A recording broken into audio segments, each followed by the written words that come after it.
Welcome to the January 11th, 2024. Happy New Year, everybody. And can we please, we need the secretary. In the absence of the secretary, I will call the board. Vice Chair Dennis Finnerty. Present. Glorian Burke, secretary absent. Craig Catalanato. Present. George Mutu. Present. Tom Neely absent. Kate Fulham. Present. We have a quorum. Please join in for the Pledge of Allegiance. I pledge allegiance to the flag of the United States of America and to the republic for which it stands, one nation, under God, indivisible, with liberty and justice for all. I opened this window. I was the other end, for the last three, I was at the town board. Just switched to the side. Well, you can go back there if you feel more comfortable. We have a vacancy over there. Okay. No minutes to approve, so we'll go into our afternoon work session. Claire, 157 West Montauk Highway. Yeah, so this was a work session. Hi, Chad. November, Yeah. and the board No, had go some away. questions. Janice had been speaking to the applicant, as was revealed at that meeting, so the applicant is back Good, to good, work good. session. The public hearing on this is January 25th. Jan 25th. Okay, yes, this is at the, where the diner is in Hampton Bays. Some seats. I brought some materials with me. Oh, great, great. Janice, we would like a little history on it about what's gone on here, what had been proposed, what doesn't work.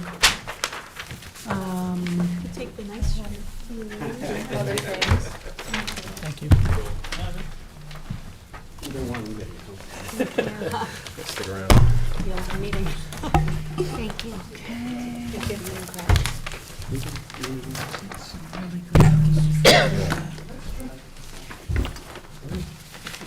So this is history, That's some history. and this is present. Finally, yeah. Are you, Yes. I see, okay. Hi, David, how are you? I'm good. Jackie, how are you? Good, Happy New Year. Same to you. Freezing over here. There's a window up? I do know, it's because we needed air in here, Janice. We'll heat it up. We'll heat it up. We'll close it. I just made 7 copies. I'm sorry. Here's an extra one Oh, thank you. of that. That's the date. Okay, so we invited Janice to give us an overview, a background, historical background and overview of this property, which is so important, it's iconic. We've seen you before at another session, but please introduce yourself for the record. Matthew Elward with R&M Engineering, civil engineer. David Gilmartin, Greenberg, Traurig Council.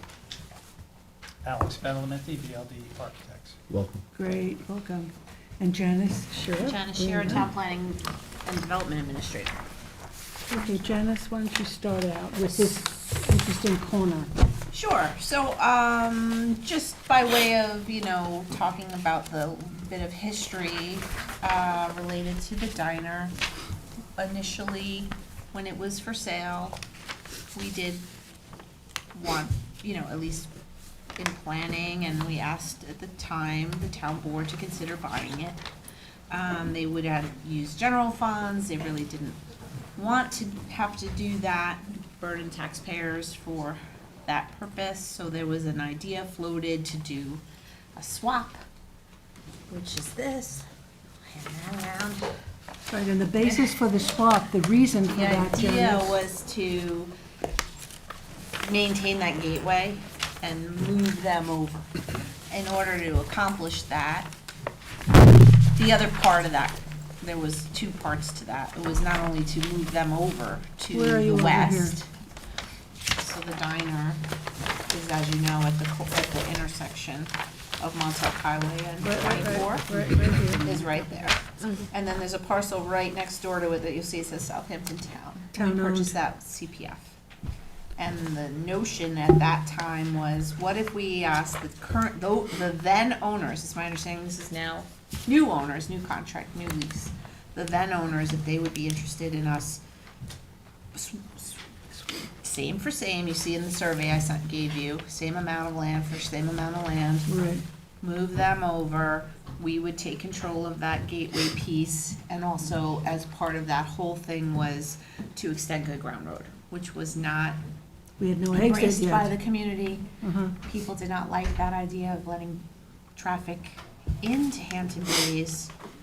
We had also, just to be fair, said it could just be one way out from Right. Springville going out to the light, so you, that whole stretch of Montauk Highway would be Right. avoided, but it was not embraced, Okay. to put it mildly. So that just went away. It just didn't work out. We didn't go forward.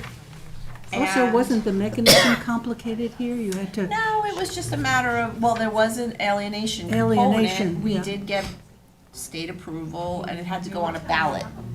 It never went on any ballot because there was such a, a lot of upset in the community about that. So we didn't move forward with it, and that was that. so the town still owns this parcel? Yes, still Okay. owns. Bought with CPF Bought with funds. CPF, So not it's going highly- anywhere. So it's not going Staying that anywhere? way. The Good Ground Road extension is not moving forward because without getting through this diner piece, we can't, so that was the other side of this, like Yeah. moving through their parcel, which they did provide some cross-access on the site here that I see, right? Some future Proposed cross-access, right? future cross-access. To In get the out to back. the light. But that's not the same as like a road per se. That would be driving through a parking lot, and it's not ideal. Yeah, and our issue, Janice, and we talked about this, is that, there's no roundabout here. Right, And so I that- also gave you a roundabout picture, a schematic. Concept plan? That Mhm. was drawn by DOT in 2017. Uh-huh. So obviously, all that would be subject to DOT approval, but you can see it doesn't really encroach on their property. Mhm. If it were it would encroach on the CPF property over by the atrium. There would be some encroachment up there. But I don't see it really affecting them, especially as their building is set back 50 feet. Yeah. So I don't think it would really be, even if we say this all came to fruition, it wouldn't impose on the building. So the biggest concern is we want to make sure that building is set back enough that Right. you would have that room. Like we do turning radiuses If from the you ever planning. were to implement that traffic circle, we would just want to make sure the building isn't like smack in the middle of where you need to get, Right. the land area. So that looks like, I'm not saying this is the final design. This was a schematic that DOT themselves drew, so they knew what they were looking at when they did it, and we got it from them. Well, it's the perfect space, We would love to location for see a this roundabout. happen. We really, all the accidents that happen at the atrium and that Yeah. log jam that goes on there, this would be Yeah. fantastic. Now, if somebody is coming out of the diner site, how do they get into that traffic circle? Just curious. They'd have to go east, right? That's, East and well, around. that, right, They would go east and then just around the circle.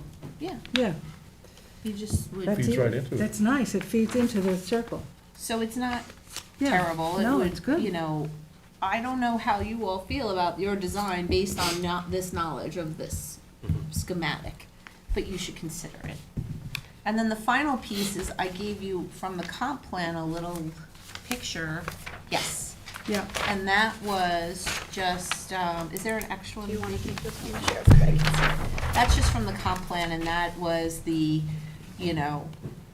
idea was the extension of Good Ground Road in here, but the other thing was the visual focus and sort of what you're seeing from at the 27. terminus of 24, and making sure that's consistent with these It's proposals. sort of like a welcoming to, Yeah, it was a little a more nice entrance. landscaping. yeah. Obviously, this was centered on just having a roadway through and Yeah. keeping that all natural, and that's where this whole notion of the swap came in.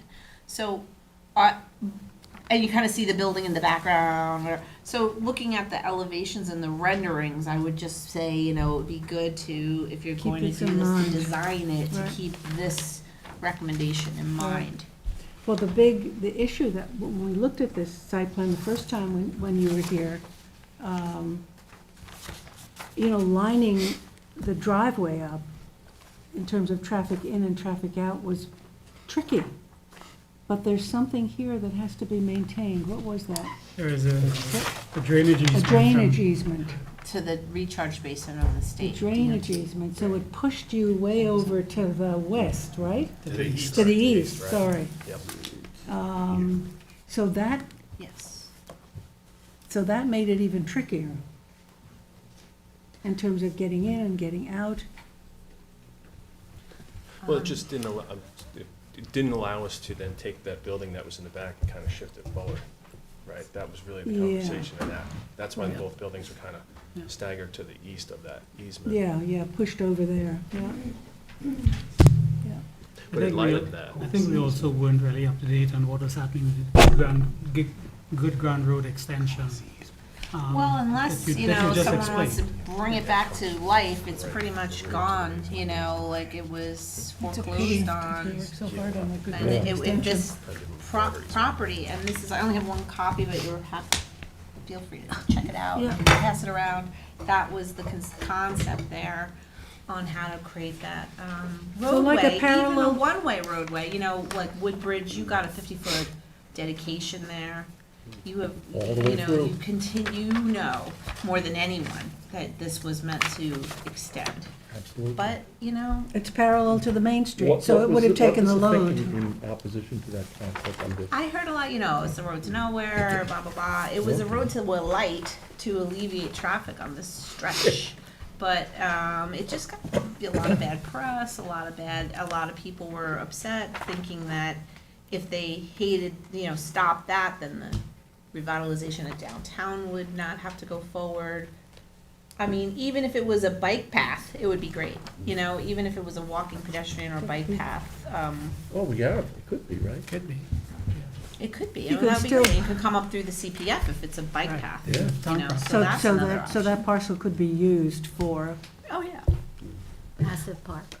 like Passive. passive Passive park or parking bike space. path through Bike it, that path, would yeah, not be a definitely. I problem. mean, it has to be used for something. I mean, if this is moving forward, and I know you were very patient, the applicant, in going through all of these scenarios. It took a long time for you to, We've been at this Finally for a long say- time. Yeah.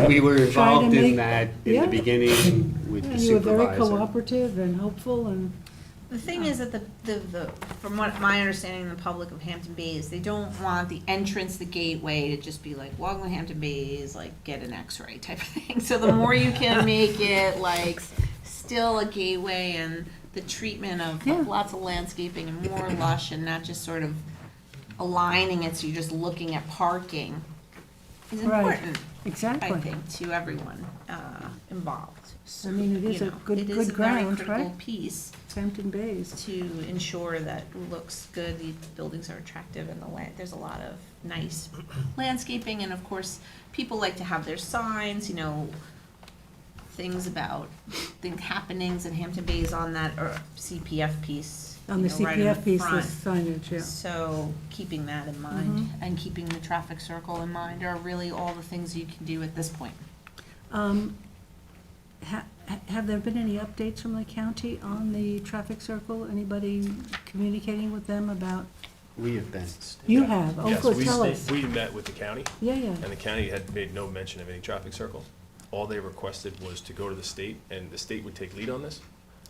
They wanted some improvements in the sidewalks in terms of curb cuts and things like that, so then we went to the state, and the state made no mention of this. They actually gave us a nicely well-written comment letter, just requesting modifications to the existing intersection as it is, but made no mention of future dedications, future preparations for a roundabout or anything. So do we have dual jurisdiction over this? It is. State. State and 24 county? County is Route 80, and then 24 is the state. Okay, so. The so state. But this traffic circle would be the state. Correct, the State- state owns the state DOT. signal, and then, so then the state takes precedence over, Oh. and the county just, So. And they designed this, like I said, 2017, so it's quite a while ago, but they did Yeah. design it, and maybe it just never went anywhere with them, Yeah. but we got it from Yeah. them. When That's did how you I s- have it. When did you speak with them? the state actually just gave us comments November 15th, and then followed up on the 28th, and we met with the county probably just before that. because we So went to very the state at current. the direction of the county, so probably met with the county, I would say November, late October, early November. Yeah.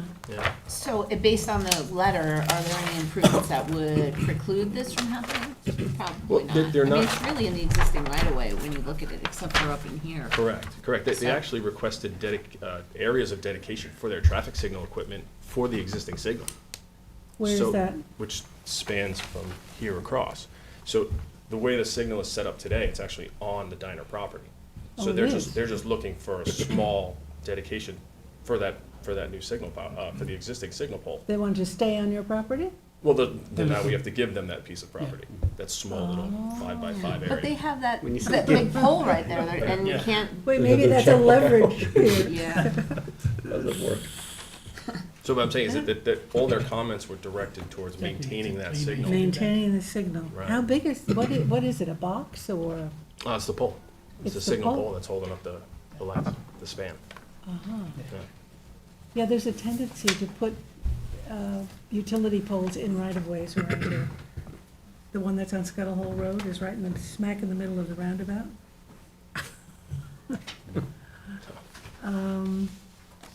So that's the history. That's the history. We would have liked to have bought it. We would Yeah. have liked to have moved them over. Sure. Neither of those things came to fruition.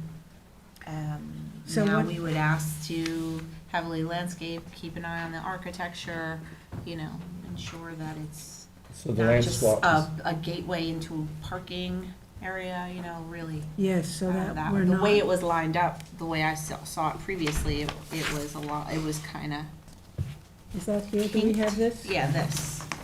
Like sort of you're Oh, looking yeah. in at the spaces, so I don't know if there's anything you could do to help that design.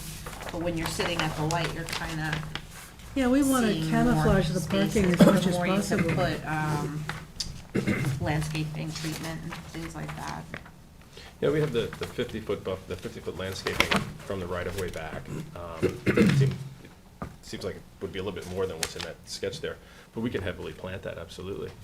Yeah, so that And way those you're are at the site light plan and you're issues. seeing Yeah, beautiful we'll- trees We'll and. get you a landscape plan. bush, Exactly. or whatever to Right. match the Maybe parking. double rows of that. Exactly, different staggered heights. Is there any scenario where you would consider removal of the diner as applications progressing?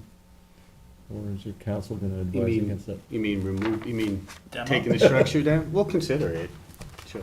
It's been under consideration, but, my instinct is to not do that. That's why Yeah. I said, is your council gonna mix that? What's the age of the diner? Does it fall within the landmark preservation It's about to Heavily fall altered. in, yeah. Heavily altered. heavily altered? Yeah. I mean, right now, it's an eyesore.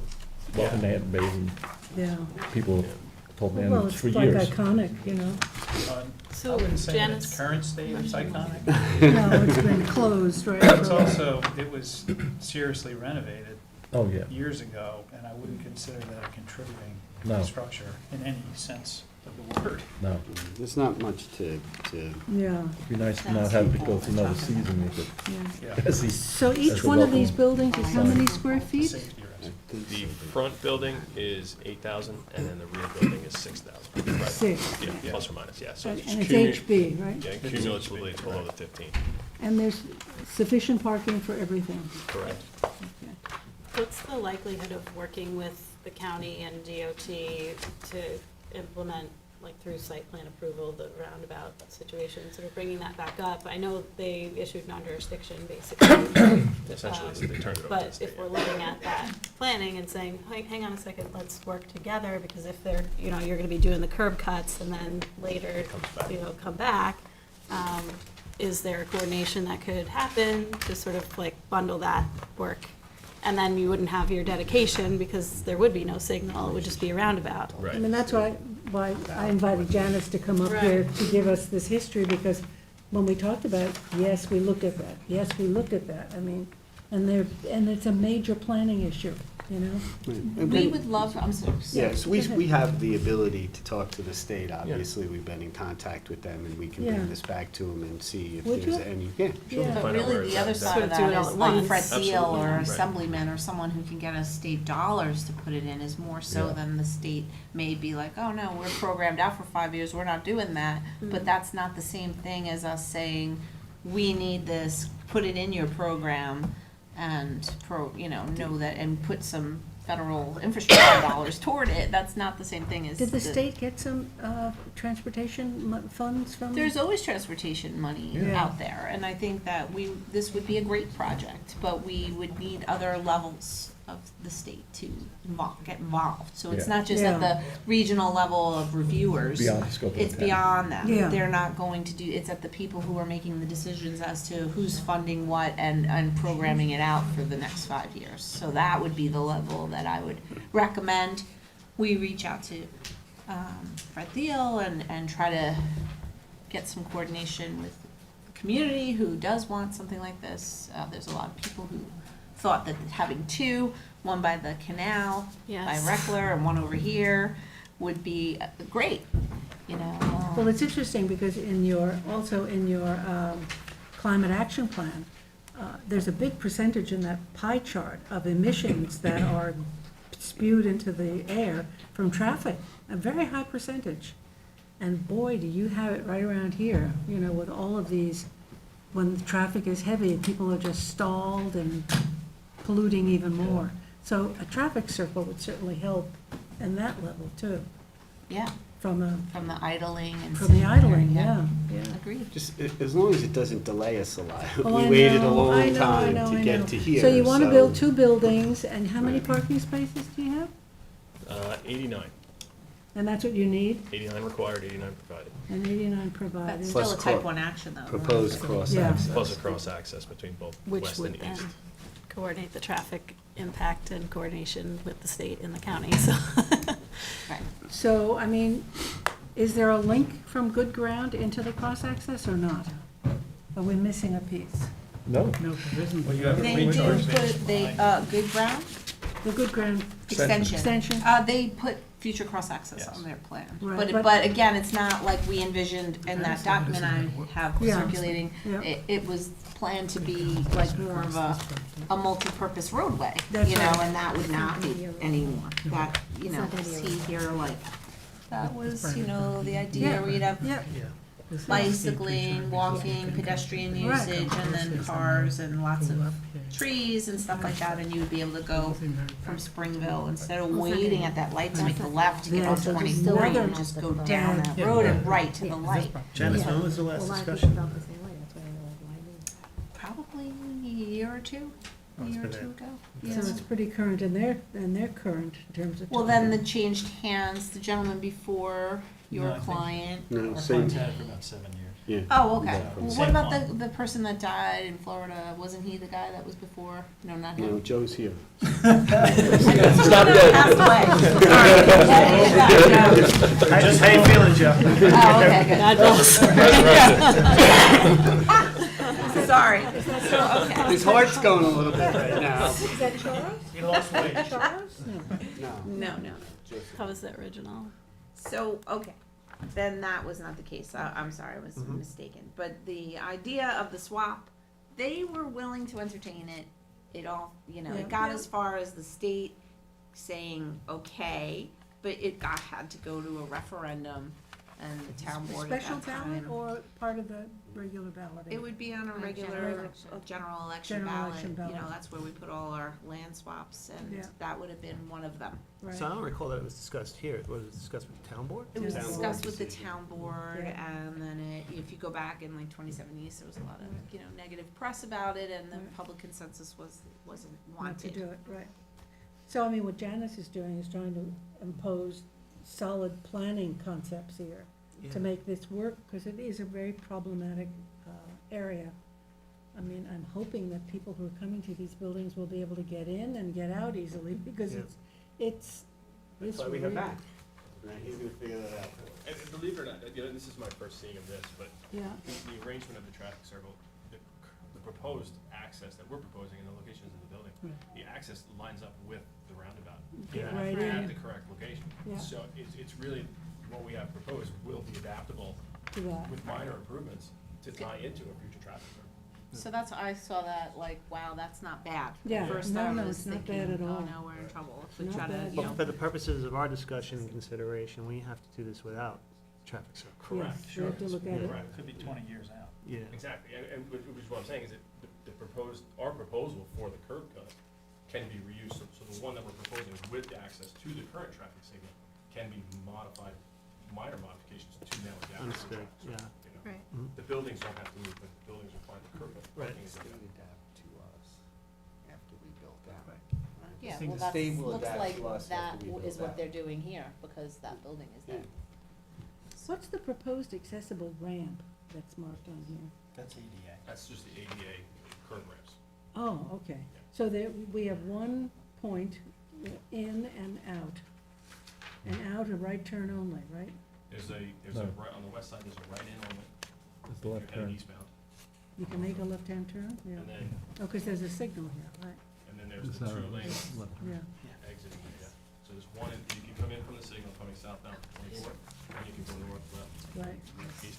Like if you're heading eastbound, west of the site, you can just make a right in prior to the signal. Okay. I know that the diner has housing component, in there. Is there any housing for the, No. anticipated here? No. Yeah. That's good. Medical offices primarily, yes. you Well, think? medical and office. Both. Well, one, The front is, We don't know the tenant, we know one tenant, we the don't know. north building is medical office, the rear building currently is professional office. Professional offices, okay. And do we have sufficient landscaping areas in all this parking? Mhm. Every 20 spaces, there's a planting? Yeah, Mhm. that's staff. Yeah. Well, we tried. Maybe the state will. It wouldn't, we're not foreclosed on the traffic circle, that's No, good news. That's good news. Good ground extension, you know, maybe it could be a bike path Bike instead. path, That would be yeah. nice. I But can walk this in will there. forever put an end to discussion of good ground extension?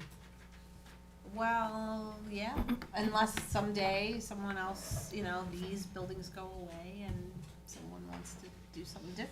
At Or some point, extend you the know, at class. some point every decision when you build something is I like an know. 80-year, Yeah. 50, 30, you know, like usually the buildings last at least, you know, Yeah. unless they're poorly built, which we really don't like to But do. we need to get moving. Yeah, I got Right. you. Yeah, no, we get it. I We know. appreciate the work session too, with Janice. It's very, very helpful.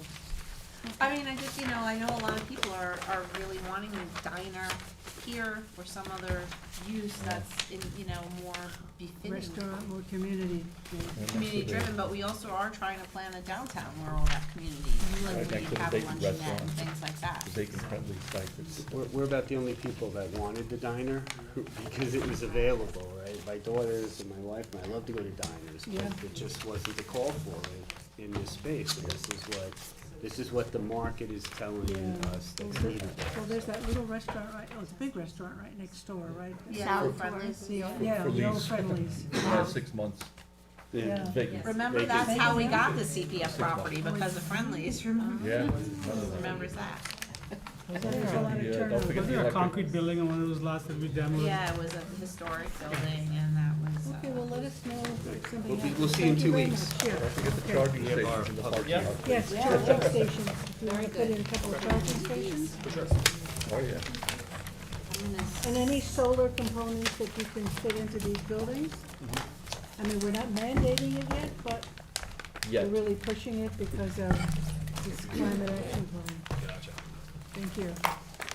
Do you wanna take the Do you materials? want to stay? Can and I see do it? like, Why not? oh, that would be good. Yeah, we'll see probably, like an update or. Okay, closing out the morning work session, or the afternoon work session, going into regular session, and we're gonna go right, because we have Janice, we're gonna go right into the climate action plan, which is number 17 on the agenda.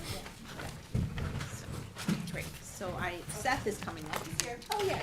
Oh, good, okay. I've been trying to have Seth be the new Mike and working Oh, with good, the Green Committee and really Good. looking at this plan. good. And so I'll let him sort of lead off. everybody received this digitally, but we wanted I'll to give pass you it your down. own printed copy as well, so Yeah. that you have them going So forward. I read it and Included in there. made questions. So go Fantastic. ahead, Jeff. Okay, so as we know, on December 21st, the board adopted the Climate Action Plan by Resolution 23-1536. This plan provides a strategic roadmap to becoming carbon neutral in the town by 2040. The board intends this to refine the Sustainability 400 plan and the comprehensive plan.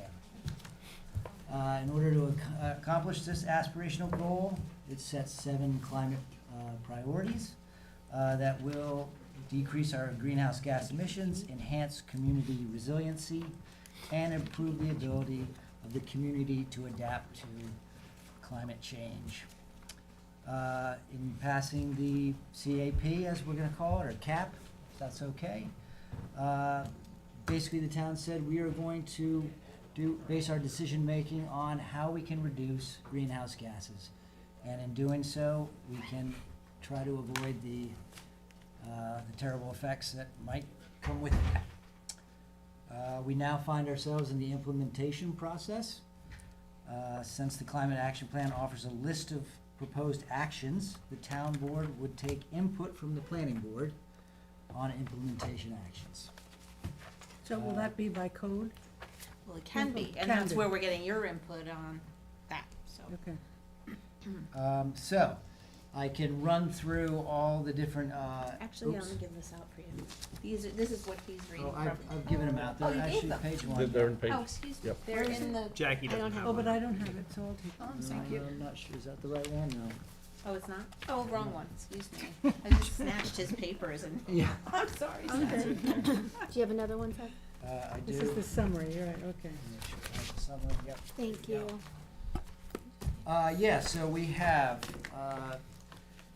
clean Seven. transportation. Yeah, so yeah, there's 7 building. strategic priorities. Right. Yes, and they are buildings, clean energy, low carbon transportation, sustainable design and land use planning, materials and waste, carbon sequestration and removal, and capacity building. Each one of those will offset our greenhouse gas emissions by a certain amount. I could dive into each one individually, but since we want to make this just a summary, I'd like to call your attention to the sustainable design and land use planning. That's found on page 70. I think these in particular will highlight what the planning board is already involved in and would be a great way to start our discussion on, for the recommendations to the town board. Like the enabling actions, that's really what you're looking for, right? Precisely. Yeah. Yes. And also, I think, yeah, to say, okay, you adopted this plan, where do they start? You know, it doesn't have to go in order, or you can say, we think you should focus on these things over these things. You know, each year, we'll be bringing forward different initiatives Right, to implement the plan. right. So now is the time to weigh in on how you think the board should begin its implementation of the plan. I mean, so right now, you know, we ask for electric charging stations. We ask for solar panels wherever it can be done. I mean, we do those things, but there's nothing behind it. It's not mandated, you know. And no one's Exactly. required to do it. So, That's a key shortcoming yeah, it's like a master plan. that of the doesn't- plan.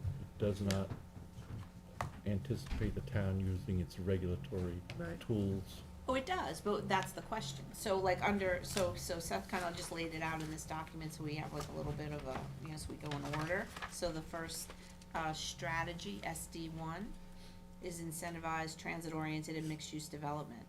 And they're saying, you know, this is what you're familiar with, promote TDRs, shifting from open space areas into downtown areas. So, do you have any, like, we already kind of do that, we have that code. Any comments or recommendations on that aspect? Is there anything that you know, it's not working, or maybe, you know, you may remember critical wildlands, where at one point we were talking 2-to-1 transfers, or coastal resiliency ideas for transfers. I mean, you don't have to give me it now, we don't have to know all this now. No. It's just that, think about Yeah. how that might be, How land what use would and we planning implement, could- how would we implement a Right. better, more robust TDR program? You know, if there is such a thing, or ours is working just fine and we don't need to, you know, that's the idea. And then, Similarly, action item 4 in the incentivizing transit-oriented and mixed-use development would be to encourage development around the centers of commerce.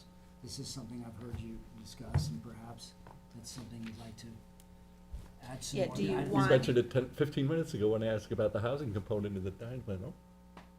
Not Right. anticipated.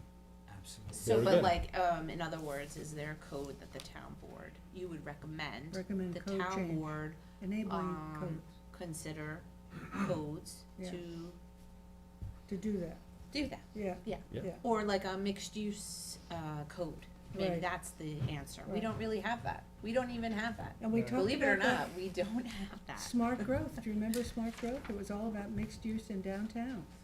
That Yes. is And the then strategy. And then it just sort of evaporated for a So long maybe period. here, just the discussion notes, cause we just wanna be able to, maybe we'll just write like mixed mixed use. use zoning, that's one idea, if you have others. Commercial development within a certain, proximity to the downtown should require, like you do in HOHC, require a Housing. residential component. Doesn't have Right. to be affordable, but even if it's market rate, will allow people to live in walkable areas Walkable.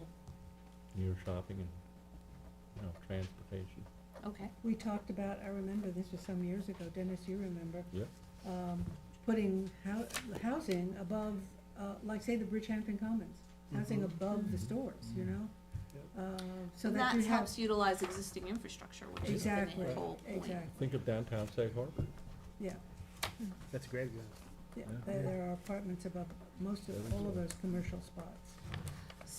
Okay. I like the idea of the mixed use zoning. Oftentimes, we run into frustration here because we don't have the zoning for something. Oh, Right. wouldn't it be nice? And the zoning doesn't exist, so. Right, Well, that goes back to our regulatory tools that we have in this town yeah, to do that. right. So you're looking for some enabling legislation to support Yeah. the implementation of this Yes, stuff. and that would be your recommendations, Yeah. would say, Right. hey, We'd have to we have need another this. session with We- you, because Oh, yeah, Go we on. expect There to are come back. 90 of Yeah. these, Yeah. but. Don't forget, those kind of developments that we would like to see happening is also tied into your wastewater flow that's allowed on the site too. So is there a way we Right. can use our, TDR bank, our development Yeah, rights we bank do it all the to time for. fund, to allow those sorts of things to happen on a more regular basis when we need. But Okay. something like the diner site is a wet use, pre-existing wet use, plus a residential component. And the use that they're proposing is a fraction of what they have pre-existing. And they're kind of giving it up. That's true. Although, just so you know, The we medical. are trying to plan the sewer for the entire business corridor, so that would extend to, extend there, but Yeah. that would, they would not be, we're trying to keep Extend the it. residential, if there is gonna be residential density, it would remain in that walkable Main Street. Main Street area. Janice, remember the checklist you presented to us last time we were Yeah. here? Maybe we can add some checklist items, conforming to the recommendations in the Great idea. CAP. Perfect. This way, as we go along the process, we can consider these things. Shortly before the holidays, I took an online course about managing heat in cities.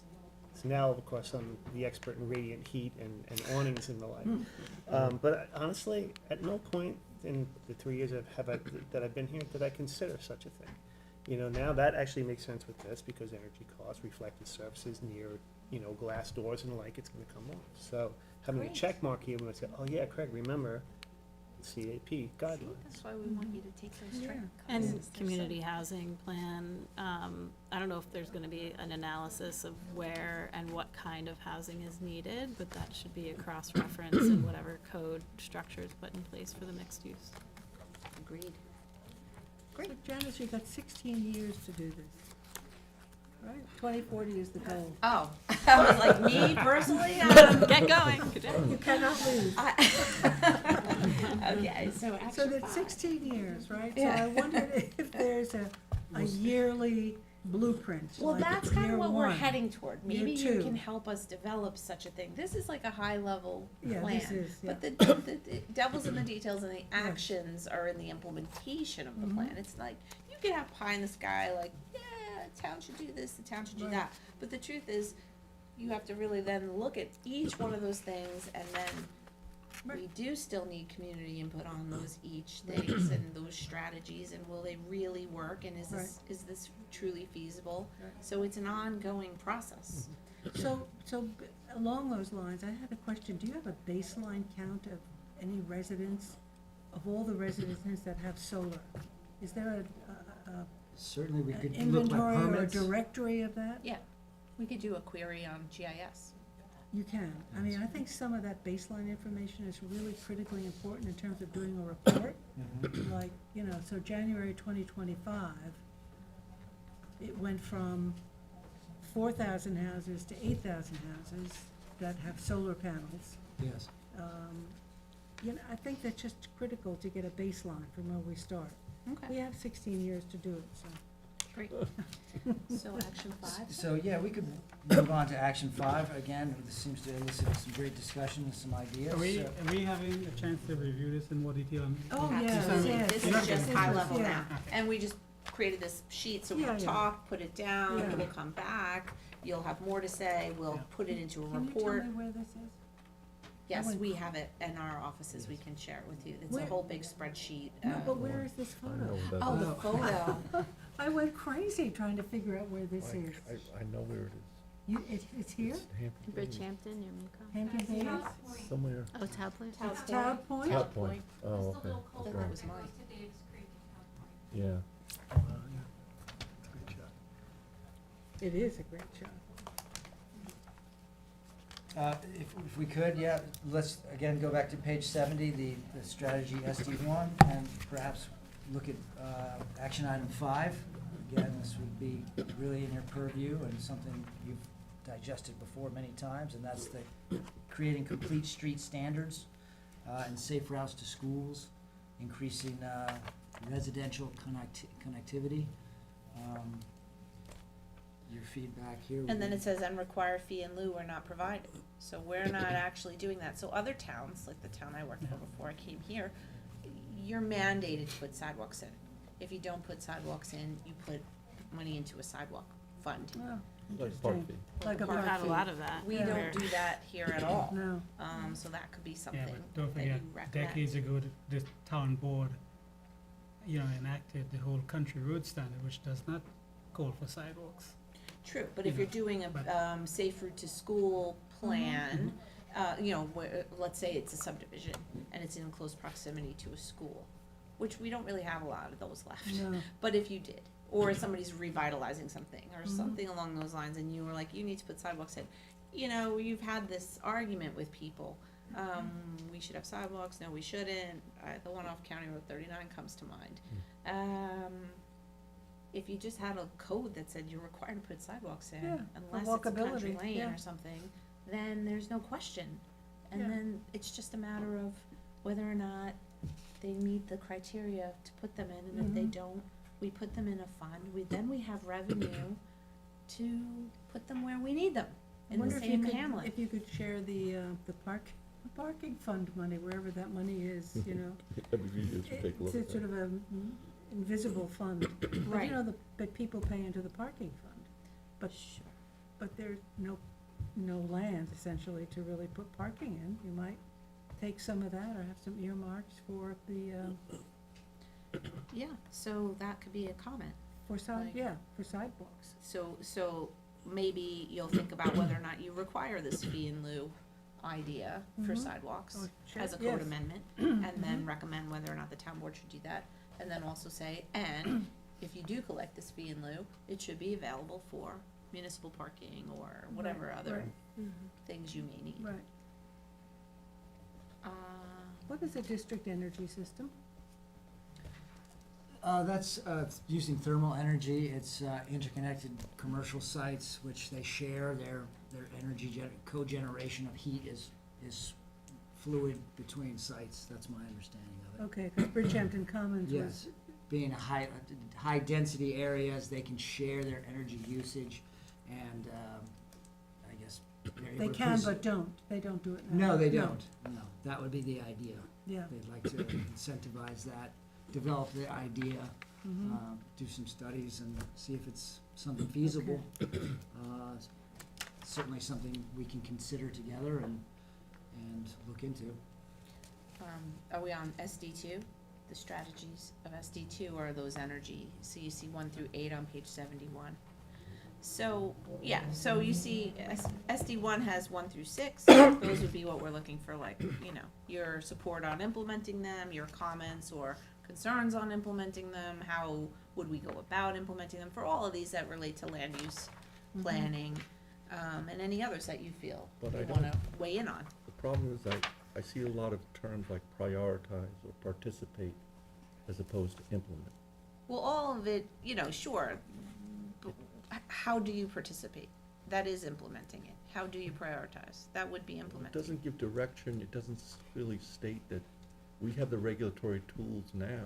I mean, back in 2012, this town significantly amended its energy code, which significantly exceeded the state guidelines. And I remember all the builders and developers, they were screaming and pulling their hair out, this, can't do this is communism, and, Oh, you know, like and hers, then like they LEED had. certification and all of Yeah, that. well, Um, sure, yeah. first, I just everything. started with the swimming That's pool after. standards, changing the size, the way pumps and the Yeah. diameter of pipes and everything operated to make it And this more was efficient. implemented in the code, just like, there it is. So why don't we have a code, all new residential structures shall have solar panels? Well, you can, that's the point, and you would be saying to the town board, do that. Or you'd be saying to the town board, we want, and we're approving a subdivision, we want the ability to require someone to be solar ready. Meaning the orientation of the house has a Right. south facing route, it's not this way, but it's Right. that way, so they can get the Right. panels on the back for the sun. And put the panels you on. know. Yeah. And you're saying, and put the panels put the on, panels on. but you know, of course, there's always a monetary burden, and the town board would wanna consider that, but even if you just orient the house that you build so that, or wire it and it's ready to be accepting solar panels, cause the builder doesn't necessarily want to put the solar panels on, No. the homeowner might. Yeah, So Well, at may not least be if able you to made afford it it. solar Right. ready, that made it that much easier for that person, and the cost, you know, you don't plant these huge trees Right. that are gonna shade the whole thing, except that maybe on the north, you know, on a different side, Right. where you're not gonna interfere with the panels, and you're gonna think this all through. So just the full-on mandate is some of the concern for some people, that we wanna make it easier, but not necessarily beat people over the Right, head. right. IA systems, The IA Come on. system come to mind. triple the cost of conventional septic. But we pay them for that, so we make up for No, new that. construction has to Not have anymore. IA Oh, new systems. construction. Started in Well, the that was waterfront area, now Suffolk County. everyone's gotta do it. The house in Flanders and the house in Bridgehampton, and at first, everyone cried, pulled their hair out, and then it happens, it's part of the code. These diner people, we're gonna talk to them about solar, and they'll smile and tell us, you know, think about it, and they won't do it. Although it's type 1 action, you have a little bit of, Right. but you really need that regulatory, and it's not hard to implement. No. So We've done are it you before. recommending Particularly they for not solar. be on solar ready, that they Be They on actually solar panels, install solar any new panels. construction or renovation exceeding 50% of the area, just like we do with FEMA regs and everything else. When you do a FEMA renovation, if you have a certain flood zone, 50% is triggered, FEMA compliant, Right. done.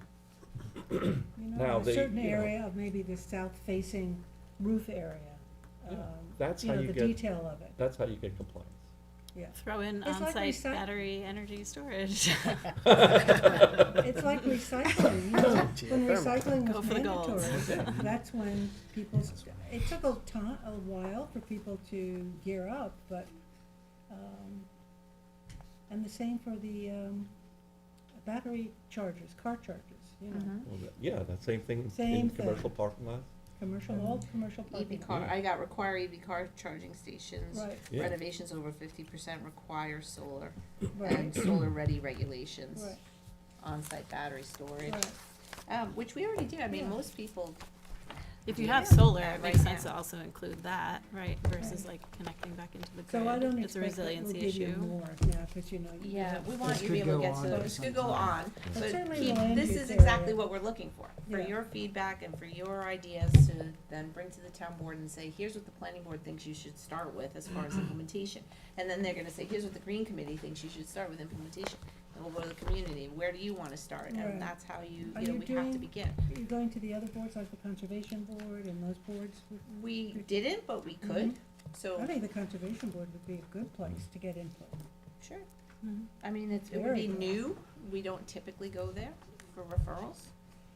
So, Well, they always give us really good Message to the referrals. town board, it should be use the regulatory tools that you currently have. That'd be a simple, you have that ability, we've done it before. okay. I'd second Jackie's comment, because there is definitely, there's a sustainability element in terms of looking at energy, and then there's also the conservation, like environmental sustainability aspect that really need to be gut checked. Sure, Against and there each is other. recommendations like hiring an arborist, expanding clearing, APOD, incentivizing green, Yeah. So Janice, on the clean energy, there's a comment about evaluate degraded, underutilized use of brownfield sites as potential. Do you have an inventory of those sites again? Certainly, we can develop one. Again, in, I in mean, I certain, get very well, practical obviously in about that. Riverside we do, in Yeah. David White's Lane, we have a peaker plant that we're looking at adaptive Right. reuse of when they decommission it. So we Repurposing have, for low carbon is- some sites, and we can develop an inventory, and that's That's a good project, recommendation. you know? Maybe you can get an intern from the college to help. That is one of the recommendations, I believe, is to actually bring on a sustainability Yeah. staff member. Yeah, oh, absolutely. And it would be another referral on our part, just like we do Yes, Trails it would Advisory be. and, yeah. The town should have, a traffic engineer and a Okay. sustainability person. I'll add that, traffic engineer. We've been saying that, how many years have we been saying that? I know, poor Tom. Okay, so we'll kinda keep All right, thinking yeah, about it, great. and we'll kinda just collect these It's a into at least wonderful, initial wonderful first recommendations. step. Oh, Great. just to repeat, it was so impressive in here when that pie chart that you had about the emissions. Mm. Vehicles, miles traveled. 64% vehicles and equipment Mm. for emissions. I mean, and then people say to us, oh, there's no traffic impact, right? I mean, There's definitely an air quality air quality component. There are many times this summer, Anthony and I talked about it, where there's been an air alert here because of emissions. Absolutely. Well, that's one of the real strengths of this climate action plan, is it gives a really strong quantitative assessment of our emissions. And then you can look at each item individually, you can see how we can offset, or we can bring Yeah. those emissions down. So it gives us a budget, a framework Yeah. to really start diving into, well, which plan gives us the best bang for the buck, and, or how quickly can we do it? Who worked So- on this with you? What company? Ramble, Ramble, yes. RMBL, BOLL. BOL, Rambo. Yeah, I'm sitting here thinking about what Dennis said, just kind of processing it all, because, if you're going to implement a plan with a stated goal, then you have to implement, protocols, restrictions, things in order to get there. So my knee-jerk reaction was actually to go, oh, wow, that's heavy-handed government to, pretty much, write legislation that says, no, you have to. But if you're going to go for it, you have to go for it, right? That's, so, putting in the language into the code, saying, well, yeah, this is, Do you remember these are the recycling? steps. Exactly, Yeah. yeah, exactly. When you could or you couldn't do, it was up to you. Right. Nobody recycled when it Right. became mandatory. Yeah. And that's, So- there is a waste management component section to that, and that's important too. I mean, even if we Yes. don't really require it, and, but we should start like at least a pilot program where we have a compost, program where Yeah. people can just compost their, vegetable scraps. We're doing that where I live, and we bring it, and all the farms take them, and it's wonderful. And I can't tell you how much we fill this 5-gallon Oh, yeah. bucket Yeah. Right. with just, yeah. orange peels and the Right. carrots. Eggshells and everything Yeah, else. yeah, and you wouldn't believe how much, but you're diverting that waste out of a landfill, and you're it's turning it into gold. gold for Yeah, a no farmer, and, It's amazing how quickly people get used to, new things like that, and regulations like this are actually for the benefit of all of us, so. It's the greater good. yeah, and also just So I'm on providing Team these Finity programs today. and these ways and these partnerships with farms and partnerships with others that we can Right. formulate Mhm. and be able to, accomplish these goals. Yeah. So, But I know you have 2040 as your goal, but if you can break those 16 years down into what you want to accomplish, or what we want to accomplish, the first year, second year, third year. well, So- that's what we thought was important to come and get, like, Yeah, your recommendations on, and then that would be the idea, to Yeah. create a schedule, an Yeah. implementation Top schedule. solar June 1st. Can you go. upscale geothermal? Can you make it, part of a development as opposed to individual housing units? Probably. I believe so. So that may be something you want And to. that was one of the other recommendations, was like creating like an infrastructure lot, so people that don't wanna put solar on their house or can't, cause it's like, maybe it's a POD, maybe you have a lot of shade. Right. Maybe instead of just, we set aside a lot for Right. recharge, but why couldn't you put some solar panels on a lot like that? So I am available. One last, something very topical. Ross Yes. School Right. in East Hampton, Teresa just told me, has that geothermal. Oh, they do? Yeah. Oh, For the there are campus. some people who are Um, putting it in, you don't have a lot of people who install, who know the geothermal systems. That would be a good training thing too, to learn more about that. Absolutely. So there's been a lot of discussion about BESS lately, Yes. right, especially in residential. I don't know if we're going to see very many more industrial parks in Southampton town, but I think BESS infrastructure should certainly be part of any industrial park that we consider from this point forward. So, This way, it's away from Residential. residential. because, wherever. Yes. tying on that, right, I mean, the law we have right now, again, I still maintain it, it never really envisaged utility scale storage systems. But that law that we have is actually, the way it's written, if you cap it at that 640 kilowatt hours, for industrial parks, for commercial buildings, for the 2 buildings that we have proposed, even for that, it's actually a pretty good law to encourage people to, but you can't mandate it, right? But it really is a good way for them to take advantage of putting in a battery storage system, which can be used in many different ways that people don't think about necessarily. I did some training too last year when I went to, up to Albany for that course, and they had a couple courses on BESS, and I thought it was the energy sort, the utility scale, but there's really training on what happened behind the meter, and what people in other parts of the country are doing with up to 1 megawatt of storage. To even shave things off like a peak during the day, or peak demand, which reduces your energy bill for the entire month if you could reduce your initial demand. And people are doing that. They're finding creative ways to use energy storage more so than just for, as a backup for this, right? So they save money throughout. Right, like offset, on peak, Yeah. off peak. Right, and Different. even by throwing it back on during the day when it's expensive in the afternoon, for example. Right. And there's a guy from Generator Company did a very nice presentation on that, but, what we have could be served pretty well, but, it's really the owner of the buildings who does that. Here, people do a lot of spec billing and then lease it out, so then who's paying the utility bill, Yeah, it would be Interesting. nice if there was more of a comprehensive energy Yeah, plan. I just read Right. today that they're tapping the core of the earth that's molten to create geothermal Yeah. energy. Yes. Wow. So instead of we're going down into the earth. Iceland.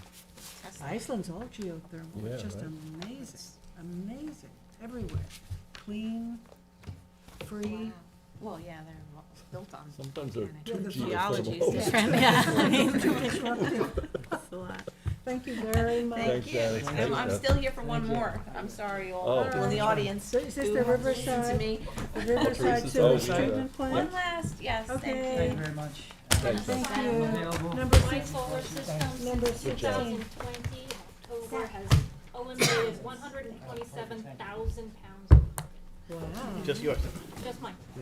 Well, that's what I was saying, like, you add the solar and then also require the on-site storage, then you're really like, decreasing that peak. Okay. So, while we're doing Riverside Sewage Treatment Plant. Do we have a handout?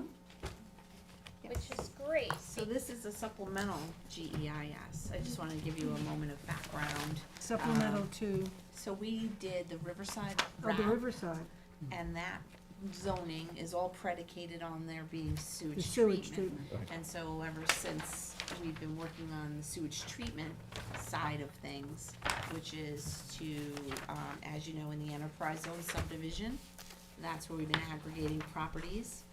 And to be able to put the treatment plant, which is on the back side of that purple and yellow map, Yeah. you'll see the schematic of the Oh, yeah, treatment yeah, plant yeah. Okay. in the subdivision. And, This is the enterprise zone here with the horseshoe, that's right. Yes. that's there. So the entire one side of it, we've been aggregating all those parcels so that That's we right. could place the treatment The west plant side, within right? that industrial subdivision. Where, John? Okay, here. Yep. So, we I can't remember where I left off with you all, I'm sorry. We did a value engineering report, did I bring all this up? Okay. No. So, in order to avail ourselves, the Environmental Facilities Corporation is the lending arm of the state of New York, right? And so in order to get 0% financing for 30 years, hardship financing, we engaged with the EFC for a process called value engineering, where they looked at our plans and sent it through an entire different team of engineers and people to evaluate whether or not we were spending the right money, or we have a good plan, is it the right kind of system, all these things. And they then gave us this value engineering report. We used that report as the basis for this supplemental GEIS, which so basically it served as the scope, because it laid out all the issues that they had with our initial plan. And it said, look at alternatives. And the alternatives that we were required to look at in this document are, okay, do you really need to use a constructed wetland up here to put the effluent? Can't you do it on site? Can you, if you can do it on site, can you inject it into the ground? Or can you do leaching pools, or can you connect to Riverhead? Look at all these options. And that's what is happening in this document. We looked at every option under the sun to say whether or not, which one would be the most cost-effective and environmentally beneficial. We think, we would love to do the constructed wetland thing. We're still doing that constructed wetland regardless of the sewage treatment. The town bought it for open space anyway. And Peconic Estuary Program gave us $100,000 grant to do a whole wetland, design there. Where the dredge spoil, there's Yeah, like yeah, yeah. dredge spoil material there. Yeah. So we had thought as part of the sewage treatment that we would put the treated effluent there and restore the wetlands and water it basically with the Yeah. treated to drinking water, below drinking water standards effluent. The state said they didn't really like that option because of the floodplain. And, you know, the water you put somewhere, you know, they really don't like that. So they weren't keen on that idea. The Did they give you injection- money to do that, the report? Did you get the any value, funding, the any grant state money? EFC paid for the whole thing. Oh, great. And not only that, so there's more good news with all this. So we went through this whole process, then they said, okay, well, look if you can inject it into the, underneath the, inside the aquifer, but under where you get your drinking water. Like way, way down, like you're saying, 1,000 feet. Under the Magathie, under the? Into the Lloyd. Into the Into the Lloyd, Lloyd. which Into is the not Lloyd. the drinking water. Mhm. Yeah. And we looked at that, much more, they thought it was cheaper, they didn't realize it was 1,000 feet, it could get clogged, there could be iron, it's hard to clean, whatever, so that's what this goes through. We've landed on the conventional leaching pools, which requires Pine Barrens hardship. You may recall this subdivision is 50% clearing restrictions. Yeah. Yeah. We're just applied, Teresa did that application, she'll be doing the public hearing at the Pine Barrens Commission to make that hardship application. We think it's a good application because we also have bought so much property in these areas that offset Offset that. this and the density that's could come from the wreck. So And overall, even at full build out with the 800,000 gallons, which is phase 2, we're not even at that phase yet. We're only at 400,000 Only at here, 400. which Even half so. of which is existing flow, and the other half is new New flow. flow. And even that, we still remains to be seen as to whether or not we need to allocate some more existing. But even so, once at 800,000 gallons, everything gets treated to tertiary treatment under 10 milligrams per liter. That's still less nitrogen that going into the aquifer and the Peconic River than currently is existing on the site, in the region rather, because those are all outdated cesspools and conventional septic systems. And I did a quick report last fall. Only 11 homes in the Riverside community has been able to afford to put in new IA septic system Right. because they had to outlay the cash first, and because it's a distressed community, they didn't have the cash to outlay. So only 11, you know. In the whole But that's community. actually a good thing, because we want, and what we'll do is, we also have CPF money dedicated to all this. We will use the CPF money to hook up everybody and do the great. work as a public works project, so no one has to. Piping, galvanized piping or The plastic lateral, piping? you PVC. know, connections, Yeah. we'll deal with all that without anyone having to outlay any money, all the existing people. Do they have to opt in, or is it like The everyone county is actually has mandated? regulations that mandate it within 2 years when the sewer easier. comes online. So we have that. Yeah, so this GEIS is really looking at the impacts of putting this treatment plant here, the easements and the force mains and all that. It's still not fully engineered, by the way. We're Yeah. still going to RFQ, and we're going to be, we announced that, and we're gonna be selecting an engineer who will further design, get to us to 100% design. But with what we did have, with the engineering report and everything, all the work we already did, Nelson Pope did the secra, Tom Limbo and Nelson Pope and Voorhees did the secra, and Nelson Pope did the initial engineering report. We were able to list the project with EFC on their intended use plan, and then they are able to allocate us significant amount of money, which we still haven't gotten our word letter yet, but we're hoping a very significant amount of money will Great, be great. paid from the bipartisan infrastructure. So what does the structure look like? I mean, is it a massive, like? It's what going is- to be a large concrete building. I Mhm. believe the building itself is 120 by 160, no, 201 times 146. So the size of this feet. room, maybe. It's, Oh, it's much going, more than no, that. it's going to be very large. Much more. Huh? Yeah, much more. 200 feet is 200 feet. Twice this? 50. They're like It's these about the size of the- modular, and they call them Yeah. trains, and they Right. put, like, each Right. one is like 200,000 Each one gallons. is a treatment so- facility, right? Right. Yes. You gotta Yeah. get it It's worked just a through and around. one-story building. I would Yeah. say, 200 by 140 is probably the width of town hall, Yeah, So 200. it's about almost the size of a football field. Yeah. Okay, It's one story, but it's set back from State Route 24, Flanders Road. We'll have to remove quite a few trees and vegetation in order to put the leaching pools in. But the area atop that could be restored with native grasses and other low-lying shrubs, without as much deep root systems as like trees. And there still will be a buffer, a and there still will 20-foot be a buffer buffer. around it, so from the road, you'll never see it. So does if it you, impact the enterprise park Only here? in only in as much as we just have to shift the roadway The over, road, but they'll still be able to, get in there and won't out. be any Correct. problems with that. and if you look at this map on the back, you'll see phase 1 is the building, the access road, and the leaching pools to the south of the property, which is the yellow highlight. That's phase 1, that's the first 400,000 gallons. Phase 2, if we ever get to that point, based on, development pursuant to the RAP, which, harkening back to the last discussion, is a mixed use. It is, yeah, I remember the those beautiful overlay. renderings of it. Yeah, it's mixed use, it's an overlay district, it's not as of right, but it's an overlay district. Right.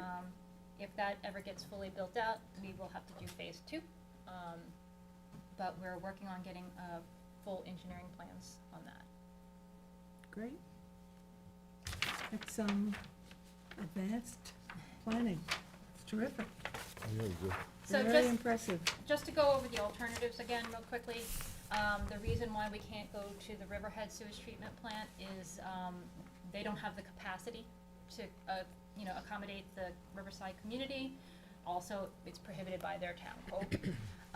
The constructed wetlands is in a floodplain, but also it's less effective in the wintertime when the plants are not growing. And then the injection wells, the value engineering indicated that they thought the wells would only be 100 feet deep, but that's only applicable in western Long Island, where the Lloyd is much shallower. Here, it's 1,000 feet, and then you also have a clay matrix pursuant to USGS, which could be problematic for the actual infusion of the effluent.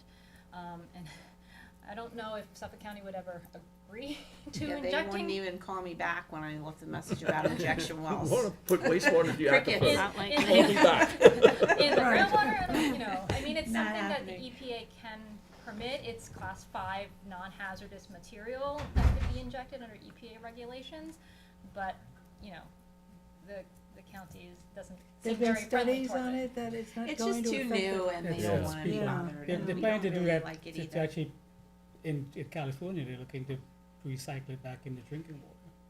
Into drinking water. Yeah, we which- don't want it in drinking we water, but understand you that, would have but- to actually know that there was a pocket enough Yeah. in the in It's that clay, layer, in sand, that clean it. zone to accommodate it. Yeah, And it's just like, it's too much, complicated too in a much. lot And of it's ways. too new. We just go with the straight up Yeah, leaching people will always pool. have this Yeah. thing about, no matter how well it's treated, better than tap water right now, I think people, there'll always be that reluctance to. sure. Yeah. Psychological Do we know, effect. Yeah. like, so, I noticed, what happens to the wastewater from the Suffolk County building, the jail, the sheriff's offices and that That's the side? other part of the, so that's about, so the So Riverhead. this is just on this other side of, outside the boundaries Yes, that we have so here. they are, the county center and the jail is in actually Riverside in the town. It's in Southampton? Yes. Yeah. And so Riverhead came to our public hearing and they were like, you should put them in your district because they're contracted into Riverhead and they have a contract that expired in 2017. And then they extended it for 10 years, so it expires again in 2027. It's almost like us getting off the heat from the So school. it's currently Yes, going to. And they so- want them off. Yeah. Yeah, sure. And so they're gonna have to do something. Something. And they're gonna come looking, so why don't we just include them in the district? And so we'll respond to all that in the FDGEIS. We looked at it, it's about 100,000 gallons. We could do it, Is it about a third of the capacity, or? well, out of the 400, it, we would only leave 100 of new development, Yeah. maybe 150, depending Well, on that's the where exist- you're factoring in your phase 2 would Yeah. bring So that whole. maybe they could reduce the Okay. population of We the prison. wouldn't be against it. Well, they tell me Or the that. county That center. Riverhead actually was saying that to me. That actually it's getting smaller and smaller. is. And It they're is. pretty much processing people and going That's to curious, Yaphank. Yeah, I didn't know they were And- connected to Riverhead, but I was gonna suggest that there'd be a good chance to pull them into this. And honestly, Those- there would be, revenue there and Yeah. Yeah. right off the bat flow, and there's a pump Mhm. station right there. It doesn't make it makes sense. It's Yeah. not Where is the Riverhead? Sewage treatment Yeah. plant? Indian It's by the Island. golf course Yeah. on Indian Island. Oh. In fact, they Yeah. have a Uh-huh. beneficial reuse plan Yeah. with the golf course With the in the golf summer course. to It's on the other fertigate. side of. And they, Riverside. they're having so much, residential, multi-story development downtown, I can imagine it can use all the fluid it can get. Yes, although they tell me that's not what it's for. They say that it's really for the western, going along Peconic 58. River on West Main Street. It's all that Yeah. Mhm. disaster over there, and they wanna fix all that. So it's really not about the multifamily in the downtown. They're just looking to, The county buildings and the jail. no, No, the on the other side, Riverhead yeah. wants the county off so they On the can, north side of they the can river. Expand west. revitalize Okay. Western Yeah, Main like from Street. around the library. Library. Yeah, Right, like right, to the right. west, but Right. that's All the the end of other their side. multifamily, like right there Yeah. by Farm Country Kitchen, but Yeah. then all that rest of it will be low story, but trying to Develop. revitalize it, cause I don't know if It's you've a seen it mess. lately, but it's kind of, It's a mess. Some great Yeah. property right on the river, but, the There's properties a themselves restaurant are not right on the very- river. You Yeah, take your there's- life in your hands if you go down. oh, I know. And their sewer district does include portions of Route 58. I know for a Mhm. fact that the Lowe's building is connected to the Riverside. Is that right? So, What a yeah, complication. so I don't That's know if you terrific. have time to look at the link or provide It's on the, comments. it's on the, It's on the It's on website. Okay.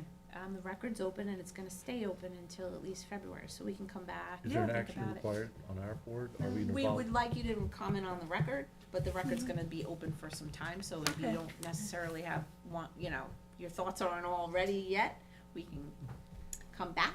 I think so it's you a have- great location. And you are That's good. going to end up seeing this again, because we'll need site plan approval. Yes, that'll be, yeah, so any comments on the DGEIS, the alternatives we discussed with you, any comments on how we could do this any better, or, That is the, Is that someone's home? that's the that's. church? No, there's like a Mason, no. No, what is that?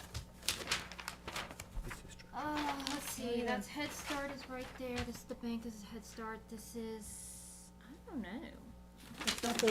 It's not the bank, the, Next to Head Start is that one little There's the site. building, and then there's this. Is that the motel? That tool Is that the place, pipe? that weird little tool, Maybe it's a Yeah. two place. that tool place, I think. Where's the Phillips Is Avenue it? School? No, is the that tool right? place is, the tool place is. You could see it, actually, just the little grass right here, it's below, literally, Down right there. here. The school is The down there? school's right there, yeah, Oh, okay. down. So what are you looking for, Claire? Yeah, just that's it, and then we'll go north. the structures to the, no, the other way, yeah. But north and west, so. Oh, I guess it's houses. No, that that the long bank thing? skinny building there, right there. That one? Yeah. Oh, that's a commercial site. That's True Arts. Yeah. Farrell owns it now. We did this. Oh, that's right, It's one of those morning. Okay, So anyway, thank we'll be you back. very much. If you can think it through, So we'll this send is it what you away. do in your spare This is time? what we're doing, in case you're And wondering. if you have any questions, just, you can give me an email or a Okay. call, Great. Thanks. Thank you about so this much now? for your time, sorry to take up so Thank much you, time. Oh, Jen. no, it was Oh, well it's all worth it, great. it's very invigorating. Have your wisdom. We're getting there. Yeah. Oh, and the county awarded us $5 million in ARPA funds for this. Oh, wow. Fantastic. Yeah. Bravo. That's a nice grant. Anthony Rothman? Rothman? I think Claire wants to. No, go Oh, ahead. what do you want to do, Claire? Can I just do one add-on? We need to extend, or schedule Wade Center public hearing that's on 25th. It needs to be bumped to the February 8th because of a noticing error. Okay, so this is an add-on, Wave Center, Reschedule public hearing reschedule public to hearing February 8th. to Yes. Feb. 8. I'll move it. Motion by Dennis, second by Craig, all in favor. Aye. Opposed, abstentions, how many? 5. 5 in favor, 2 absent. Great, and then All right, thanks. And then Anthony, your Rothman Dynasty.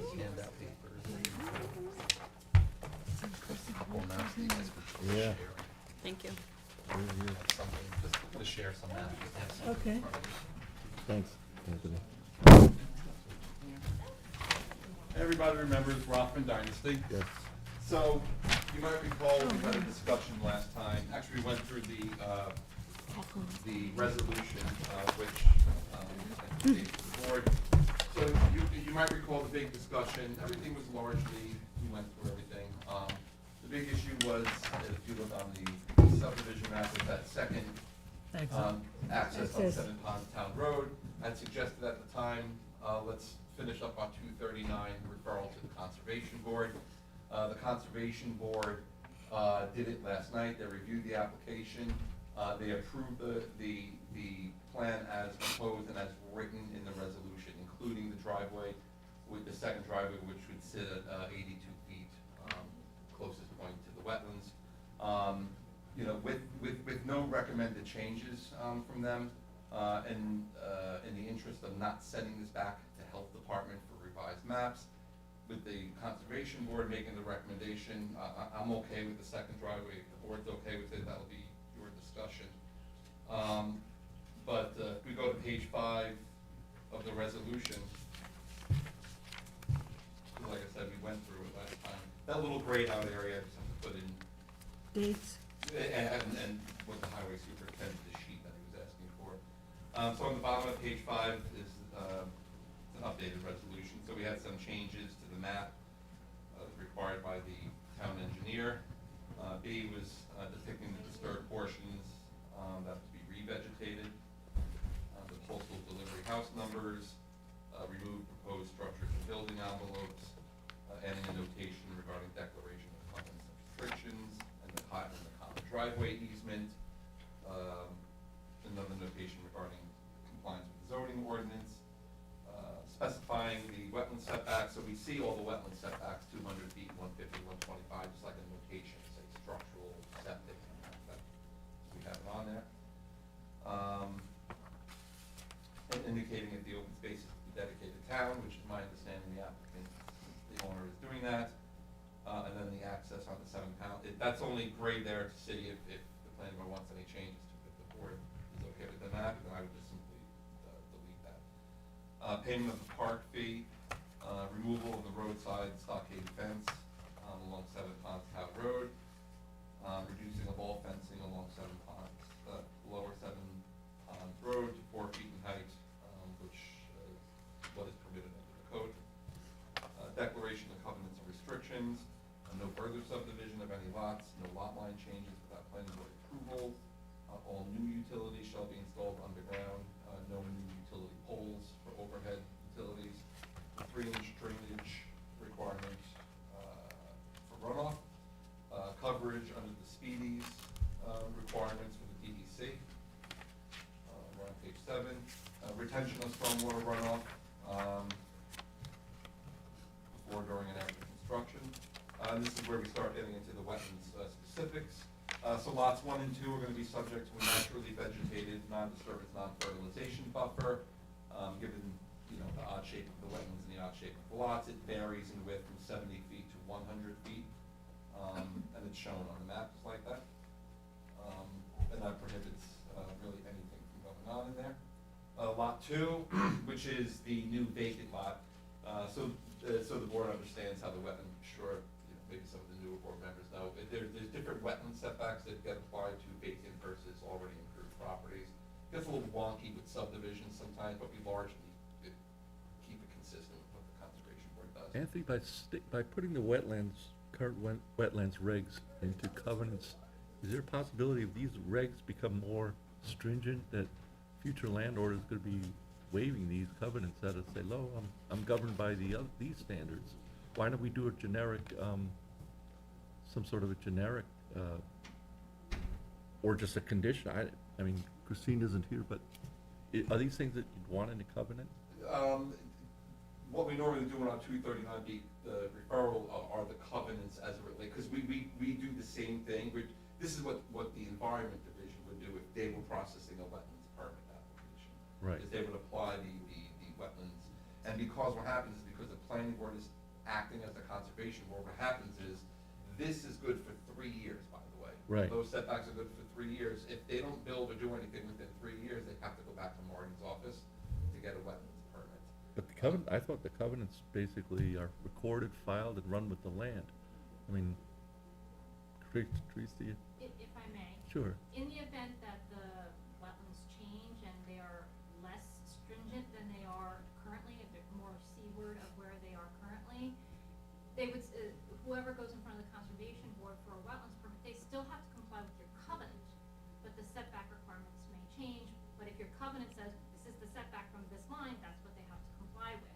Right. But in the event that the wetlands get larger and they expand closer to the structures, then they have to meet more restrictive. So your covenant sometimes will be expanded upon, and the setbacks would be expanded upon. I've been doing this almost 30 years and rarely do I see wetlands shrink. Yeah, that's what I mean. I was thinking they could even conceivably expand Yeah, and become more more restrictive. often than not, I've seen wetlands expand. Yeah. But in those particular instances, they're going back in front of Marty anyway, and they have to meet the setbacks from the new boundary.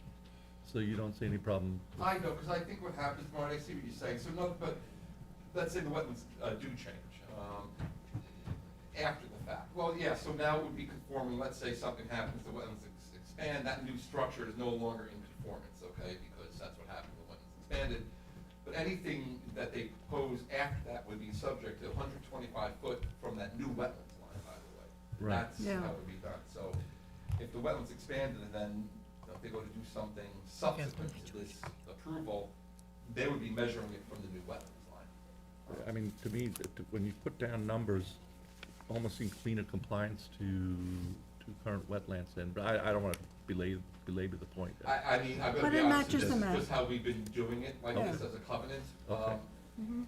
So I'll continue with that then. And the next one, lot 2 is subject, again, it's vacant, 125 for structures, with the exception of that second driveway, which would be 82 feet at the closest point.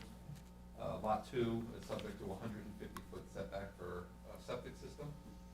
Lot 1, which is the improved property, it is subject to a 75-foot wetland setback for structures. However, most important, the septic is still subject to the 150-foot setback from wetlands on that property, even though it's already improved. And actually, I'm pretty sure that property has a new upgraded septic system on there already. So, and the full point, the leaders and gutters, required for both properties. Project limiting fence, needs to be placed at the landward edge of the naturally vegetated buffer, to protect the wetlands. Anthony, can I ask you to move that bullet up right under the bullet where you say lots 1 and 2 are subject to naturally vegetated non-disturbance buffer? Because I was just gonna ask you that question, and then I saw it way down here, Gotcha. because they relate to each other. Yeah, absolutely. Then after that, notifying the planning division 24 hours in advance prior to construction starting. Lots 1 and 2 are subject to a common driveway easement, and the construction of the common driveway prior to the issuance of the CO for lots 1 and 2. 6 is the submission of a revegetation plan for the disturbed areas of the disturbance buffer. Next page, submission of the common driveway easement, title certification, mortgage consent, town attorney approval of all legal docs, submission of an offer of dedication to the town for the open space and the town board acceptance of same, submission of the Mylars and paper prints, for planning board signature, and then filing of that map within 62 days. So this conservation report that's in here has been updated to, Well, we did our referral to them, they gave their comments, we incorporated what we decided to and came up with this. We did our 2939 referral with the specific conditions of the approval, and it's happened before, the conservation board comes back and says, we think X, Y, and Z, and then you have to make a decision, majority plus 1 vote. In this case, the conservation board, that's why it's approved it as written, with no changes. Daphne, do you have any comments on this?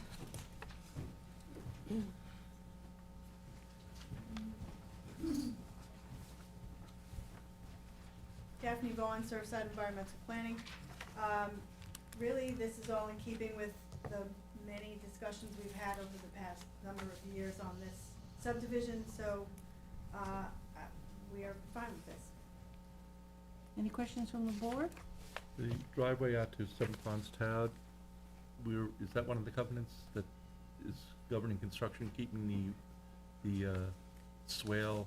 Yes, so what I should do in the covenants restrictions for that second driveway is I reference the engineering plans, Right. that it goes with, so I. Did they submit those? Will Yes. is that gonna be one of the covenants on lot 2? Yeah, maybe we should do that, Yeah. Dennis, it wasn't listed. Otherwise Maybe it- we should do that, lot 2 with the second driveway, will be To subject comply to with to the to engineering. drainage engineering to ensure that the water flow Right. remains, and, The so you guys culvert. can put that So on. is it a bridge over that No, it's a trench? culvert, yeah, the culvert design. They have the pipes, and then the driveway goes over the pipes that allows the water to flow Oh. underneath the driveway. Okay. We've done it before, And that whole driveway is gonna be gravel, right? I believe. That driveway is gonna be gravel? Yeah. Yes. Oh, yes. Any other questions? No? Okay. Motion. Motion by Dennis, second by Craig. All in favor? Aye. And I vote no. For the reasons that I stated before, that the environmental larger issue is much more important than a second access.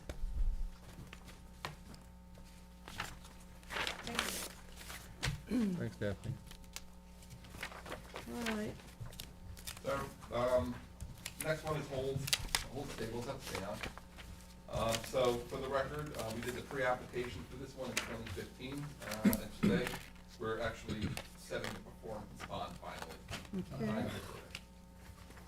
Final Everyone's familiar with the subdivision, it's a property in North Phillips. The map was basically a cul-de-sac right down the middle, the lots on either side, and a chunk of open space in the back. We got 25% open space in the subdivision. And by and large, it was largely a good design, and we're getting the one single-family lot out of this. You might remember we tried to actually do a density incentive Right. here, which we were gonna get 3 affordable lots, but you can't do, weirdly, density incentives in the densest part of town. So if you have more than 500 people per square mile, you're not eligible for density incentive, so. So in any case, I'm just recommending, per the town engineer who gave us the bond estimate, that we accept the bond estimate in the amount of $507,406 for the road and drainage improvements, and setting the engineering review fee at $34,770.88, which includes $3,300 final review fee. And then the planning board recommending that the town board accept a performance bond in the amount of $507,406. Okay. Any Motion. questions? Motion? By George. By George, second Second. by Dennis, all in favor. Aye. Opposed, abstentions, 5 in favor, 2 absent. Anthony, the Garrison.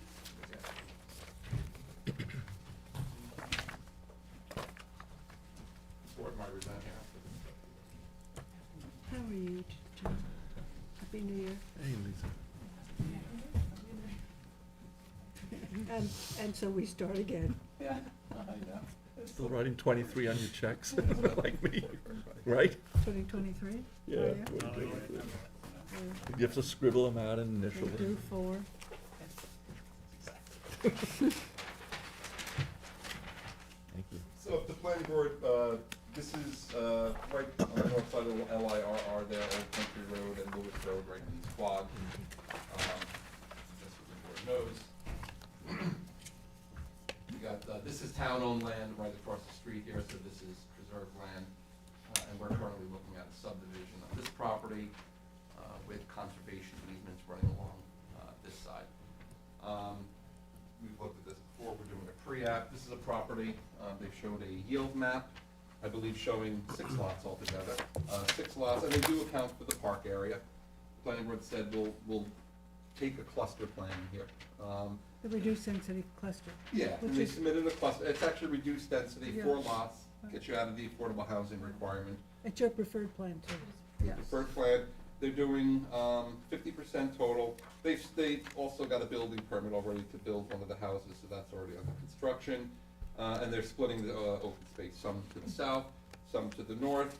You know, while you always try to get one contiguous block, you know, here, you know, we're connecting with that up on the other side, which is good. And here, we're dealing with conservation easements over here. So I think the 2 open space parcels works in this Works, case. yeah. Good. And then the 3 lots here would be, 2 of them are flag lots, and there would be a common driveway serving those 3 lots, and then the larger property has its own access. Good, looks good. And so, you have a report there, which describes the requested action went through. If you go to page 2, this is an unlisted action under SECRA, so we do environmental review for this. The applicant submitted a standard plan, as I showed you, the yield plan and reduced density PRD plan. And I think the preference is for the cluster plan. This is a minor review under the town code. The park fee will be paid based on an assessment, and I didn't put in the number there, so I think Lisa, you did it online or something? Yes, it's $10,701. So I'll just add the current value They there. have to pay the park fee if they do the open space?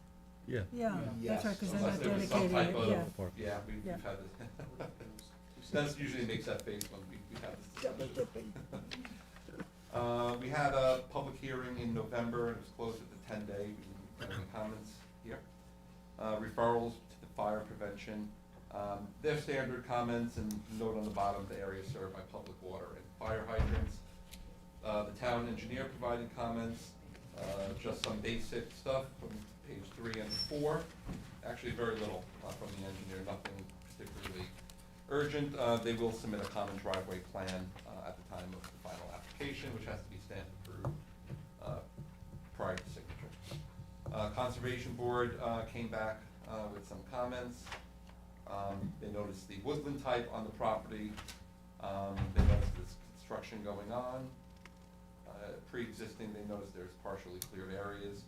They support the cluster plan, and recommended the site disturbance calculation.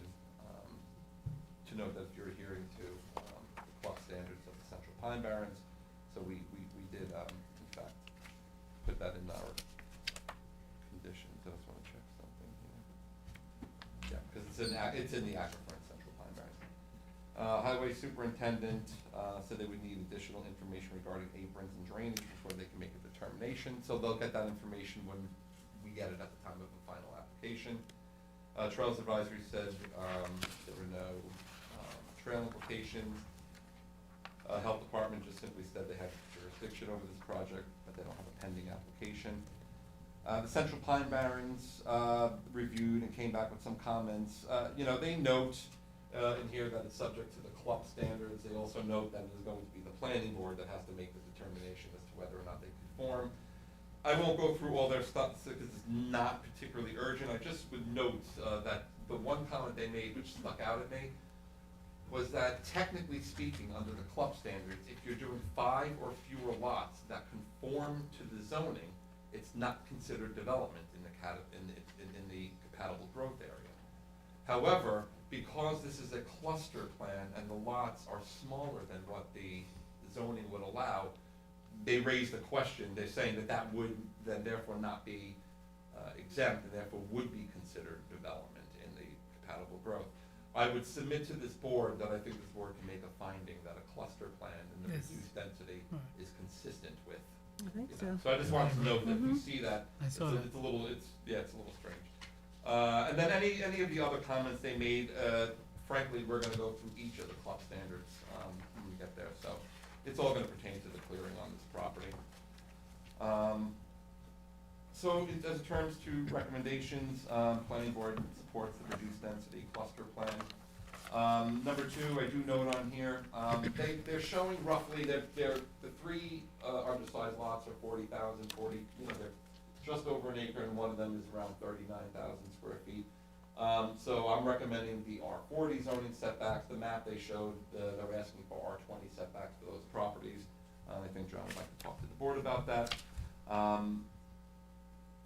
The Long Island Workforce Housing Act, I mentioned this before, reduced density. They don't want to do the density incentive, but, because you have an oversized lot, potential for carriage houses, we don't want to working around trying to get affordable housing. So we just note that that'll be addressed. That we'll have to have some type of condition or covenant in a sense, because if you start getting carriage houses, you're getting to then that density that would throw you into the affordable Can you housing. put it up, Anthony? What, the map you mean? Yeah. Yeah. Just give me 1 second.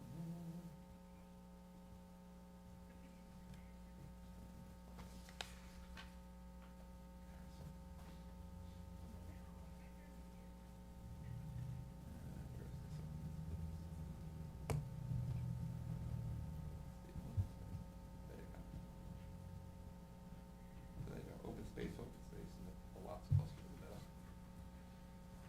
middle. I'm recommending, the streetscape along Lewis Road, it's a mixed bag. Here it's fairly wooded, but it's sort of mixed, so I'm recommending a 25-foot buffer along the road there. Just on the lots that front there, obviously the open space, we don't need to do that. Just to maintain the streetscape. The site disturbance calculations need to be provided, so that we demonstrate compliance. It appears the project will result in over a clearing, disturbance, and therefore SWIP would be required. We're gonna, when an applicant submits final application, they're really supposed to be submitting, like they would with special exception standards, demonstrating how they comply with the club standards, so we have something to work with, and so we'll ask for that. Number 8 talks about that note from the Pine Barrens Commission, so I just note that the planning board is empowered to modify zoning provisions Final application shall include a common driveway and utility plan for the 3 lots. The map shall indicate ownership of the open space. It's my understanding at this time the applicant's looking to retain the open space. So, you know, that'll be at their discretion. And I'm just curious, the map shows a 25-foot corner radius dedication. And I hadn't received any comments from the engineer or highway about it, so I'm just noting it that it's in here. I don't know where, do you know where that comes from? The engineer. Yeah, That's this is, probably The everything's surveyor, proactive. the surveyor showed it because typically, the town asks for it, and even a portion of the existing pavement actually is crossing over onto the corner of the property. gotcha. So they just felt like to Show it. show it now Okay. instead of trying So to figure it out I'll later. make sure on the final application, we get some comments Sure. that time about that, Yep. you know? So I think actually that, we just wanted to go over a few things. Yeah, Oh, hi. hi, John. Lisa and I here, it's John Bennett, Music Player. There's really only one comment on this very thorough staff report. Thank you, Anthony. So it's a reduced density plan, and we've got these 3 lots that are butt up to open space. This lot, the middle, I guess that's lot 3, the lot proper is below 40,000 square feet. Your code, I looked and looked and looked, and Kathleen, you may know, but your code, I don't think your code does what some other codes do. They don't take the flagpole out of the lot area. I don't think the town does that. Correct. Some municipalities do that. The only time that becomes an issue is for clearing. They don't say anything. But nevertheless, functionally, this middle lot is less than, the body of the lot is less than 40,000 square feet. And it's a reduced density plan. So we were hoping, for purposes of allowing more flexibility in terms of spacing out and locating the improvements on the property, that the board, which has the full power to do, could consider letting us use R20 zoning on certainly lot 3 and 4. 3 and 4. Not on lot 2, but lot 3. This one I think is the strongest argument because the body of the lot is less than 40,000 square feet. This is I guess the body of the lot is over 40, but again. This one has the road frontage, the greatest distance along here, which inhibits the depth of the lot for placement of Right. houses and et cetera with accessory structures behind. Mhm. So we'd like to request lot 3 and 4 Just the 3 and 4. for R20 R- zoning. Yeah, And then lot 2, which is this further back lot, would be R40, and then our standard R80 zoning for lot 1, Right. which we have no I problems don't, with. I don't So, you have know, a when you problem think of with the purpose for No. a side yard, just light and air and Yeah. that sort of stuff, so we're, particularly as the way Yeah. we're right up against. You know, there's also clearing limitations that are gonna be on property. Yeah, correct. Yeah, So yeah. I'm. I don't have a problem with that. Are you gonna form an That's good. HOA to hold the open space? I told the client that that's his only option. Yeah. The town code is you either give it to the town or you form an Manage it. HOA. And I said he's gotta talk to somebody about a filing with the AG's office. I don't know, if it's only to hold open space, I don't know if they make you go through the whole McGill, there may be some sort of no action letter that they do, but I've told him that's what he's Yeah. gonna do, and I don't do that stuff. Is it the APOD? Excuse me? Yeah, correct. It's It's the APRD. DOP. Right. Yeah, it's a, He has had issues right now I hear holding ya. the whole entire property with people trespassing, illegal hunting on the Sure. property. So he'd like to, be his own Make- steward, yeah. correct. Yeah, And then would there be any objection, when it is converted into open space, whether he retains it or it becomes town, on putting up like a split rail fence along the street frontages, just to help create an additional Delineate little it. bit of a barrier? It's not a full chain link fence or Yeah. a That'll be stockade. up to think the it- town, I yeah. don't know. Is I that- don't know if the you town's can doing it. restrict yourself if the town owns it, if the Yeah, town's no, gonna want it. I don't know if The the town's town gonna. owns it, they may not want it, if Yeah, he owns they're it, not gonna then. want it. They're not gonna want Do it. it. no. But if he retains ownership, even in an HOA, then, Well, but it complies with zoning. okay. Yeah, yeah, They're split rail retaining it, fences but would Was be it ag nice. overlay district too? It's not ag, no, No. No, no. But he's exploring the idea of what to do with the open It's space, so. even if it's no roads or anything like that, it's a pain in the neck to do an HOA, so Oh, I'm gonna yeah. have that Yeah, conversation with him. yeah. It's gonna be a learning experience for It's Yes. the state considers it a security, so it has to get an exemption. But doesn't that be from the state town? It and could be another sidewalks. nonprofit, could be the land, Nature Conservancy can take it. Peconic Land Trust? The code says, Can we do that? the code says That was any, the any town? nonprofit. Oh, You can do a, Peconic Land Trust? PLT, I don't know if the PLT is set up to, I know the Nature Conservancy will. nature conserv, I'm saying there's some, Or some Oh, yeah, the entities? PLT will take title. Oh, I to it. thought it was only the town or an Yeah, HOA. town or, so it has to maybe be that's a- nonprofit. Oh, maybe that's a better, maybe that. Yeah, conservation Yeah. Yeah. Something to Yeah. work, okay. Because Look into that's, He's just concerned benefits about, both ways. Yeah. Yeah, I understand, yeah. you know. People Got all wandering that around. It's almost 2 acres worth of open space, so. So Okay, R20 on those, so that's. yeah, so thank with you that very change, much. I'll do the R20 on lots, 3 and 4. And I'll make that change and put that then. Okay, Motion to adopt the report. Thank you. motion by Thank you. Dennis, thank Bye. you. All in favor? Aye. Opposed, abstentions? 5 in favor, 2 absent. Thank you. Thank you. Thanks. Yeah, that's great. Jackie, who did the second? Yeah, for sure. Did you I make did it? the motion. I'll do second, that's fine. George seconded it. George the Can you hear second. George? He's soft-spoken. I was Sure. the motion, yep. I thought she went Saving straight for that panic look like, oh. I thought she went straight to Dean, but maybe I thought maybe Kate or New Craig. year, she's a little Okay. rusty. 14 Fine Point Road, 14 Anthony? Flying Point, nice and easy here. Nice. So the board might remember, this was the one where we were doing this subdivision that had to go to the zoning board. This was all done to create 2 lots, but really to help the property owner who Preserve the house. preserve this historic structure. They had the thing lifted, relocated to a different portion of the property and renovated. I wish I had pictures for the board. I will send them to you during the week. Everything's come out really nice. They did an excellent job Oh, with yeah. this. And actually, even though it's in the resolution, town board's already landmarked the building. So it came out nice. In exchange for that, they got a second lot. And the zoning board granted them the relief to go ahead and get the building permit so they could have the second lot. So what happened was, all this was being done, and they're trying to close on the property, but we don't have a subdivision map yet. So they came in with the health department approved map, which, you know, you'll see. Has a smaller lot, you know, for the existing historic, and then the larger lot for the other improvements. All engineering has been reviewed and done as part of the, I'm not being nosy, I represent them all. Oh, okay. It's moved, right, Anthony, or? Yeah. yeah, Yeah. so I just, So what do we need to do? so I have, the resolution formally approves the 2-lot subdivision, Okay, because that had never been because that had Never formally been done? approved. Wow, okay. It slipped through. Any conditions? Every condition has been met. They've Do submitted you have some- the legal documents, which Okay. have There's a already been packet. reviewed and Oh, I'm sorry. approved, and they gave me the Mylars and paper You for just all gave me changes. the- on that. Wow, so no conditions. So, Well, let me yeah. just do it formally so I can sit with the board. Yep. So it's resolved that the planning board approves the subdivision map of 14 Flying Point Road, prepared by Michael Silvey, dated last revised December 26, 2023. Subject to the following changes. There were some map changes that they needed to do, just some basic stuff. Payment of the park fee, which was done. The town board, historic landmark, submission of covenants and restrictions, the mortgage consent, and then the filing of the maps.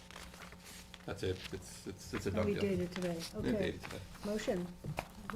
Motion by Kate, second by Craig, all in favor? Aye.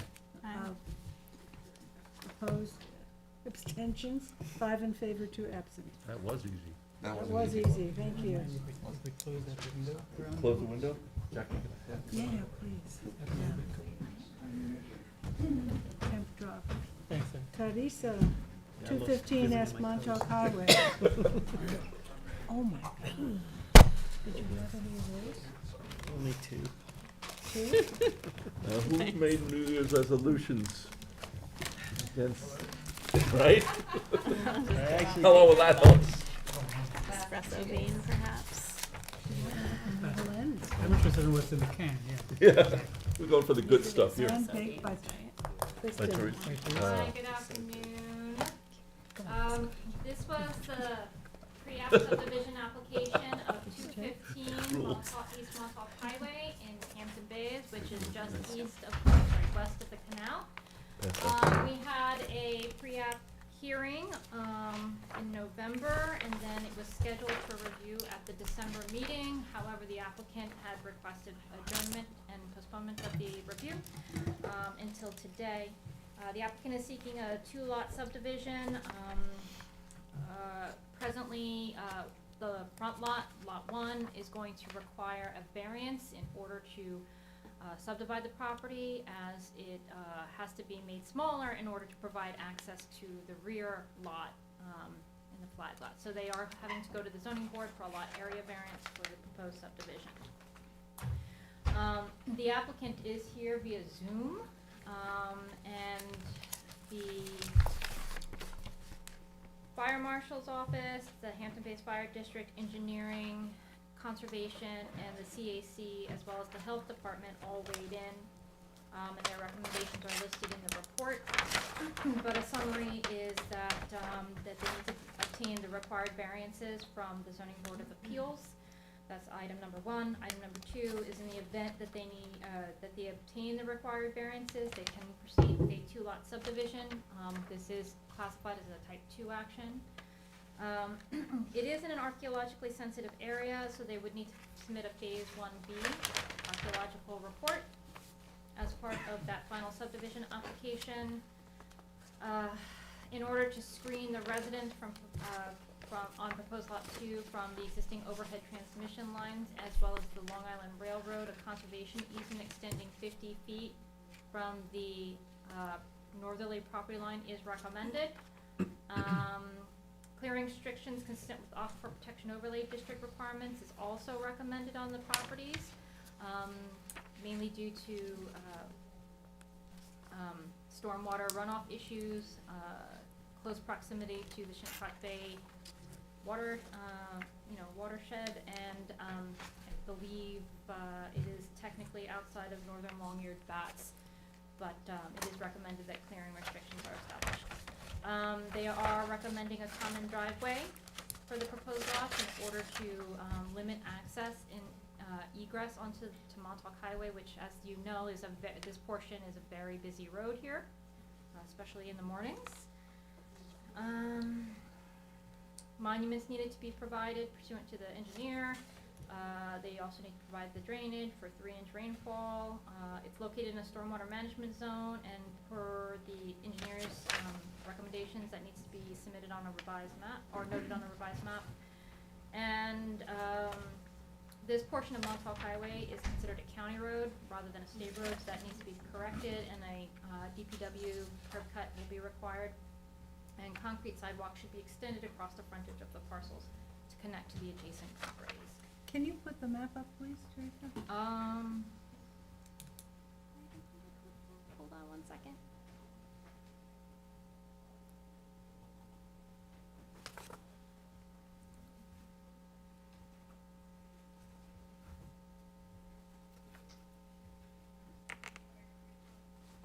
So, as you can see, proposed lot 2 is 22,000 square feet, but when you exclude the flag, it's 20. And because you do have to provide the flag to the rear, the front lot is 17,000 square feet. That's a ZBA. But Yes, I they're don't gonna understand Where's it. the flag? I'm not, This is the flag strip here, right here. The 1.5 times is a design, it's a 292 requirement. I'm not sure why they need a variance. The How come lot is is, it- the existing lot is exactly 40,000 square Yeah, feet. so they would get two 20,000 square foot lots. Right, but in order to provide access and a 20,000 square foot lot in the rear, they have to provide that flag approximately goes by this 2,700 square feet of flag strip to the rear. Yeah, but I mean, the body of the rear lot would be smaller than 20,000, but it would be 20,000 including the flag strip. So how could the ZBA, it's not a 330 requirement. It's a 292 design element. In other words, if we have a 50,000 square foot lot in an R20 zone, we don't go 25, we go 30 in the back, 20 in the front. But to create an undersized lot, I mean, Maybe they just reversed it. I don't know. Maybe how the they- 17, I mean, they intended granted, the the rear lot 17 would to be have in less the than back, 20,000 rear. square foot.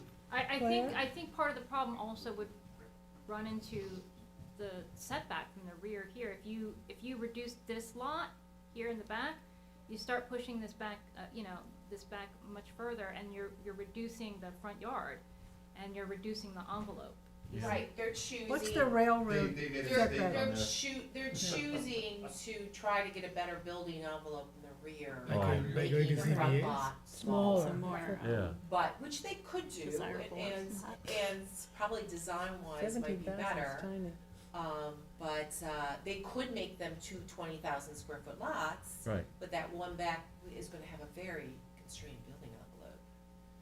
Okay. Which maybe what they do is go to, and make them two 20,000 square foot lots, but just go and get the relief for the zoning from the planning, the zoning. Zoning board, board. The for setback, building- yeah. For the but that might be a better tool. This is pre-application, right? I mean, Yeah.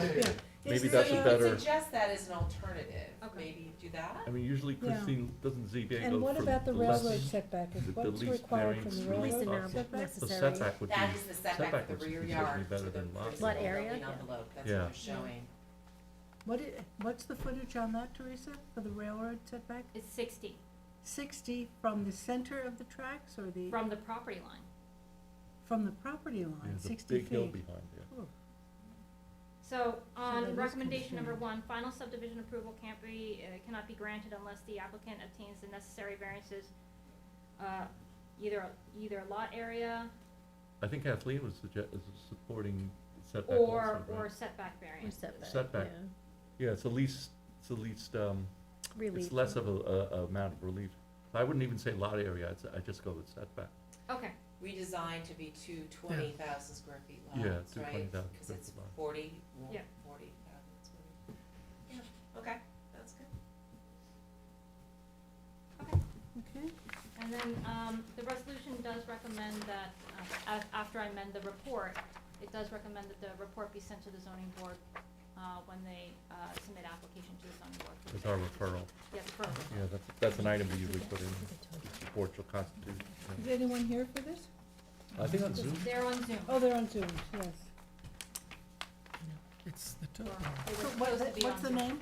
Sarah Churchill? not really, you know. Is Sarah Churchill in the waiting room? Yeah, so that's all. on within the Zoom? setback area. There's a little bit of, Connection yeah, lost? that's, No hands are up. those are 2 No foot hands. lines. No From hands. here to there, it's like, Okay, Okay. I did speak 6 with feet her across on the that phone One earlier hand, this she week. said. She said she was generally agreeable with the Okay. Jackie, one person is waiting to. Oh, there is speak on one Zoom. person, okay, can you bring them in, please?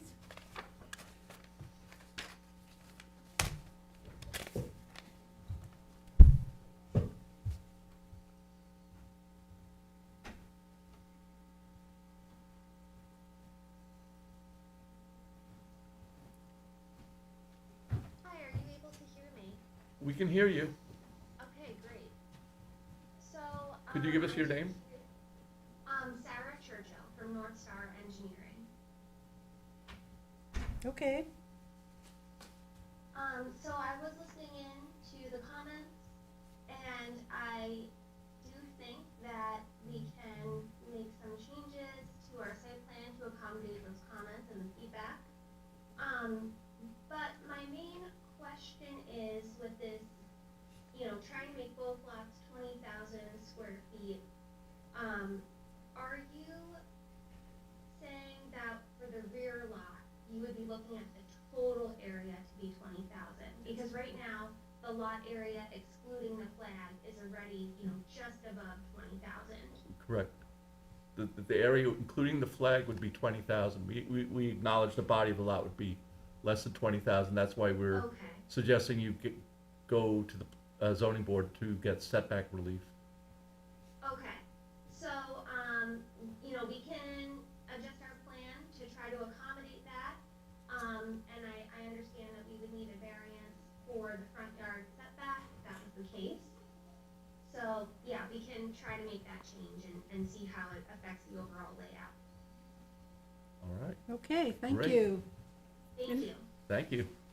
Oh, just one other question about the, setback, or the easement rather, for the railroad.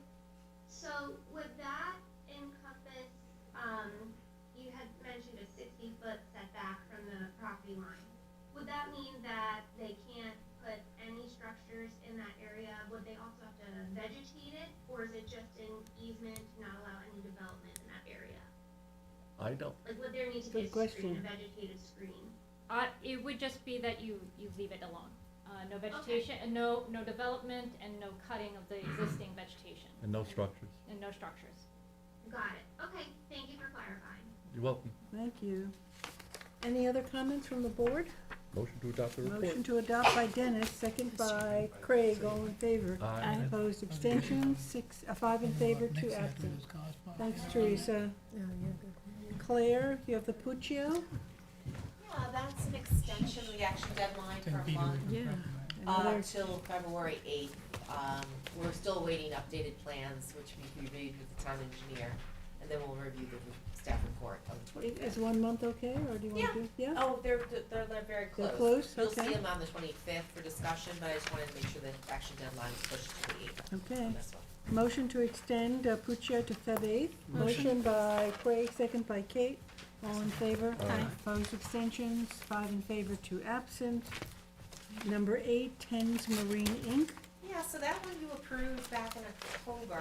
This was to replace 2 buildings and with another building. This is a very small change. It's been gone to this ARB. They changed the building to be a prefab peaked roof, but they're now gonna make it sloped away from the building so they could have more access to it. I'll just briefly show it to you, but it's pretty I think I easy. remember this, yeah. So it's now just gonna be this sloped roof. Yeah, And very, Yeah, I yeah, remember. but away from the neighbor property line, Mhm. so I thought it was pretty straightforward, so I prepared a resolution for approval based Okay. upon this plan. okay. Thank you for your consideration.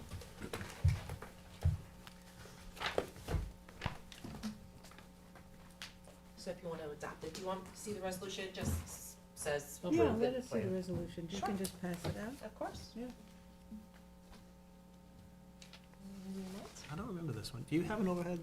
Oh, of picture yet? course, yes, so this one, here's the site plan. Do you mind pulling up 10S Marina? It is 23 Rampasture Road, so this is an existing marina in Hampton Bays. There's This is 2 the building existing close buildings to the- here, one, 2, and that's being replaced by this one building away from the wetlands. It's right up against the wetlands now. No, I remember. Now it's 40 feet, we had Yep. already weighed in on it. Exact same square footage, or actually a Okay, couple yep. feet, square feet less, so. Okay, any questions? No. Motion Motion. by George, second by Kate, all in favor. Opposed, abstentions, 5 in favor, 2 absent. New singular, Claire, number 9. So this one, you originally got last year, and we were waiting for, notice endorsement and, an updated survey for the clearing, which they just gave me today. This is an existing, Anthony, do you mind pulling it out? What's that? New singular, 340 Great Hill Road. I have resolution for you again. Do you have any plans? Yeah. Oh, did you give them to me? You gave them to me, right?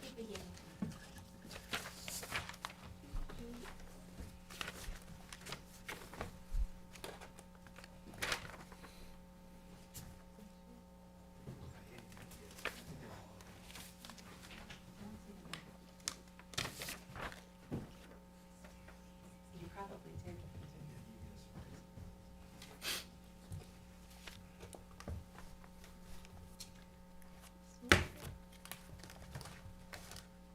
Yep, I have them.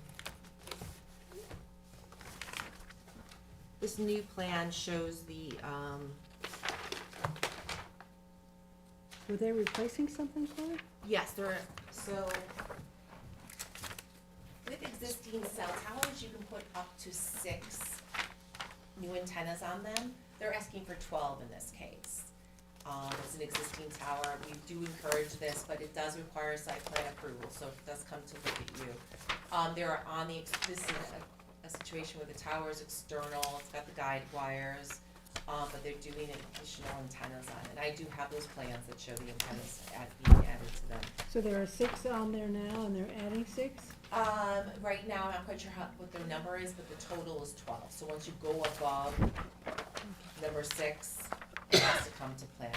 How for tall is review. this? The existing cell tower.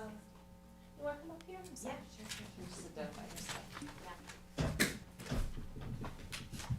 I'm Molly Brennan, and Phillips Lytle, I represent New Singular Wireless, and just wanna say that Claire, you've got a good hand on deck with Claire, she is. We know that. So talented. We're well aware. So the existing tower is 160 feet. The equipment we will be adding will be at 102 feet, so we're not increasing the height. As Claire is very familiar with, this is just an addition of equipment to an existing cellular tower, which means that it falls under a federal law that was created in 2012 to try to expedite new cellular service for public safety, basically. Like we all know that spotty service is annoying, but when you're in an emergency, it's scary. So we will be adding 12 antennas. It will not increase the height, as I already said. It will not add more than 4 cabinets, and it will not require any work outside the site. It will not require any disturbance to what is already disturbed now, so we won't be changing any disturbance on the site. Claire noted that we needed to supply a plan that showed how much clearing there was now as part of the Aquifer Protection Overlay District, and with Claire's help, we have now submitted plans today that I think comply with what you had requested. And total clearance right now is, vegetative clearance is 16.4%, and we don't propose to do any additional. Can I just Okay. ask So it's a- an older tower, right? I mean, Oh, yeah. with the Oh, it's an older external, tower, yeah, They're they're moved. existing. We're Yeah. just co-locating on the tower. yeah. Can I just Okay. ask a clarifying question? Sure. So Claire, you were saying up to 12, and Up to then you. 6 is a building permit, Oh, so okay. they'd be entitled to that as of rights. Okay, And when you go above the 6, it comes to Planning you, board. just to see, that might want more, it's more cabinets, that might go outside the cabinet area. But to date, it's been fine. There's so no you other said, issues. I thought you said that there's 6 or 7 now, an additional 6. This says an addition of 12. Yes. What is it? They may have existing antennas on the property now. So we're Okay. co-locating on the tower, we're not there now. And we're co-locating under this federal law that allows us to expedite the approval. Right.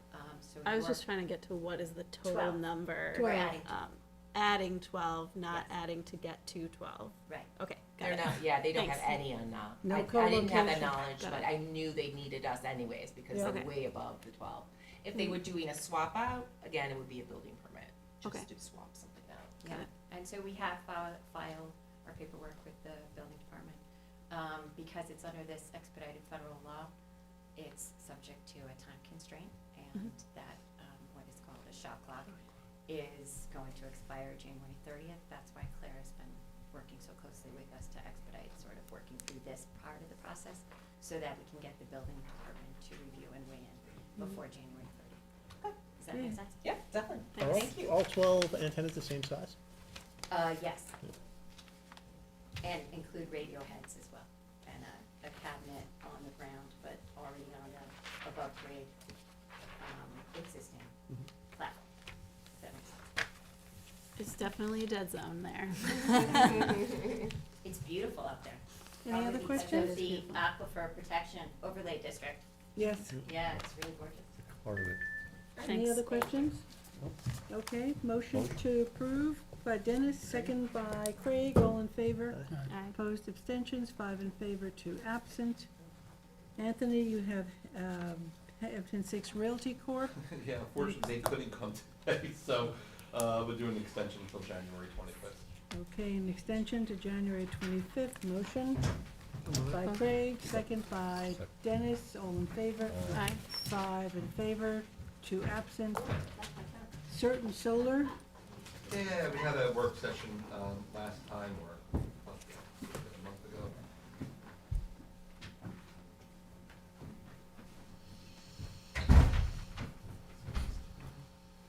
So the board might recall, we did, with this board, approved, right here in Enterprise Zone, actually, right up here in the highlighted property, a battery energy storage system, for which they had an approval, a conditional approval. That approval remains, is valid until 2025. However, a moratorium was put in place, as you know, so they can't proceed with that. They weren't able to even get to the point of getting maps stamped and then proceeding to the building permit. So you might recall, part of that application had a second phase that was reviewed at the time. It was what would now be defined as a small-scale solar component under 5,000 square feet. So what they asked for, remember from the last meeting, was to come in and simply modify the approval that was already granted for the entirety of the project to eliminate all the best components, and then to just proceed with the clearing and the installation of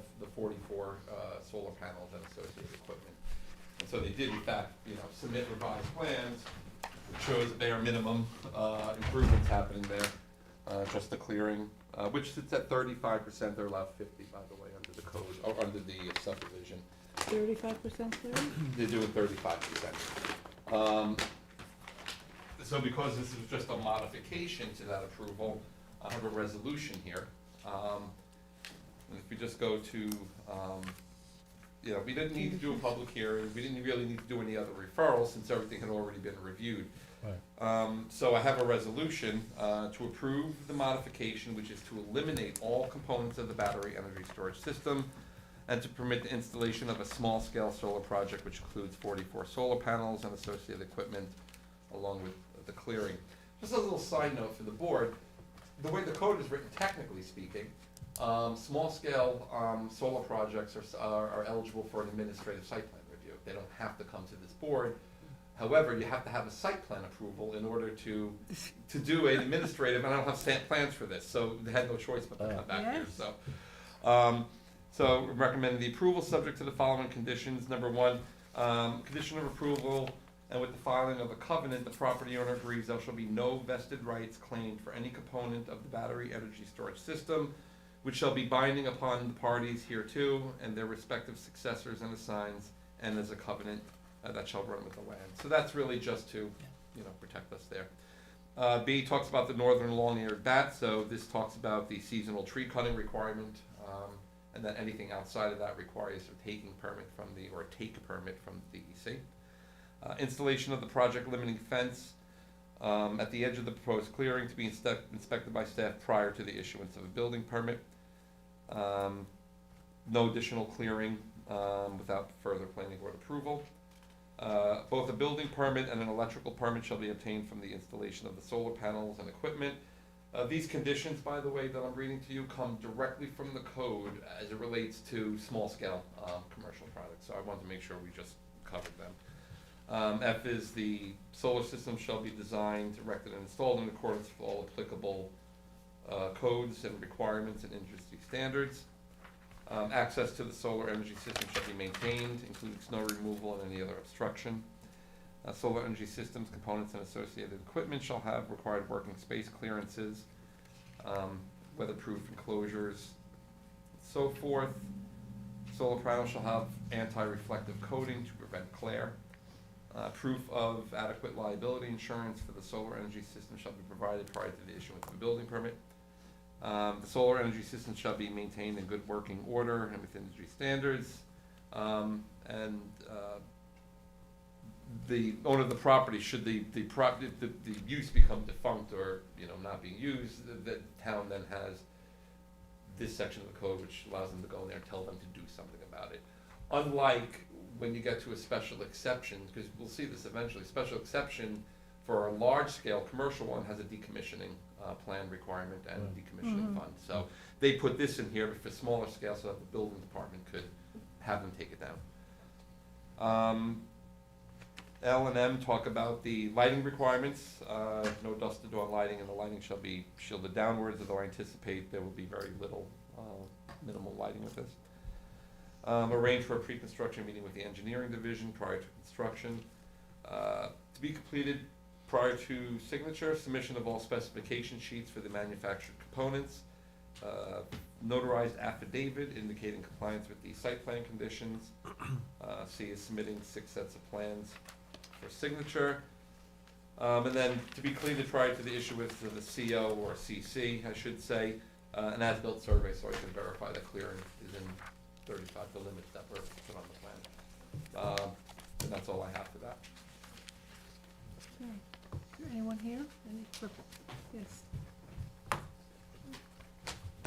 Good afternoon, John Armentano from Farrell Fritz, represent the applicant. We've seen a copy of the draft resolution. We concur with all the conditions, and we appreciate the board's time and courtesies that have been extended to us on this application.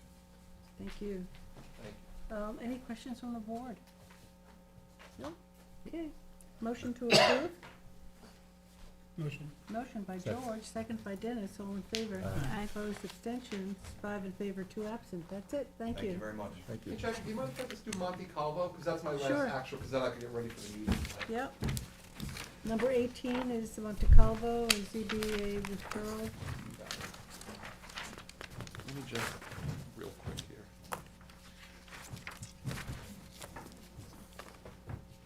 Let me just acknowledge the signed plans, Yeah, okay? yeah. Number 19, Peconic Beverage, we're acknowledging. Number 20, George Hastings, acknowledged. Number 21, Chicken Briar Hill, acknowledged.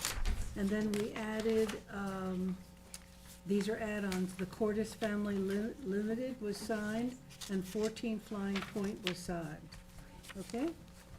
So that's all those are done. Okay.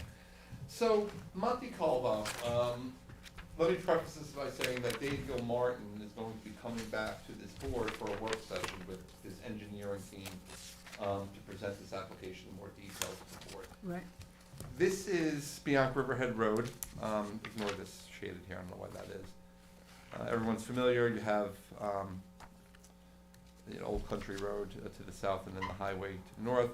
It's a largely industrial area with a mix of industrial uses, special trade contractor, gravel mining facilities and so forth, asphalt crushing. And right now, they're currently before the Zoning Board of Appeals. As you can see here, some of the land to the south, the properties in question are the 3 lots in here. Some of this is LI 40 to the south, and a lot of this is CR 200 that contain industrial land uses. Monte Calvo, who owns actually this business down here, is in for a use variance with the Zoning Board of Appeals for these 3 properties. 1, 2, 3. Ignoring the fact that there's encroachments on there, they're before the Zoning Board of Appeals for the use variance because it's CR 200, but they're looking for, it's roughly 60,000 square feet of special trade contractor uses. There's going to be 10,000 square foot office space. There's significant square footage, and they're asking for a use variance from the Zoning Board of Appeals. It's CR 200 now? It's CR 200 now. They can't put in, they can't do that under CR 200? No. It's a residential zone, CR 200. Oh, CR, I'm thinking LI. Yeah, no, you're Okay. thinking LI, Yeah. that's exactly right. Oh, So okay. they couldn't, and, there doesn't seem to be any town, interest right now in doing a wholesale, rezoning of the area. How did So- that get CR 200 up there, though? How'd they get to what? Everything, how'd that get CR 200 up there when everything else is light industrial? It probably started with pine barren stuff way back in the day. Yeah. It is compatible growth area as Yeah. well. So, and this includes, 200 parking spaces, so it's a type 1 action under secret. So the zoning board's already got an application. First thing they said was, you're gonna have to go and the planning board and secret and all this stuff, so they coordinated with this board. So really all I just wanted to do today was, so this board say they're interested in being lead agency, so I could send that back to the zoning board, because they're going to stop everything then.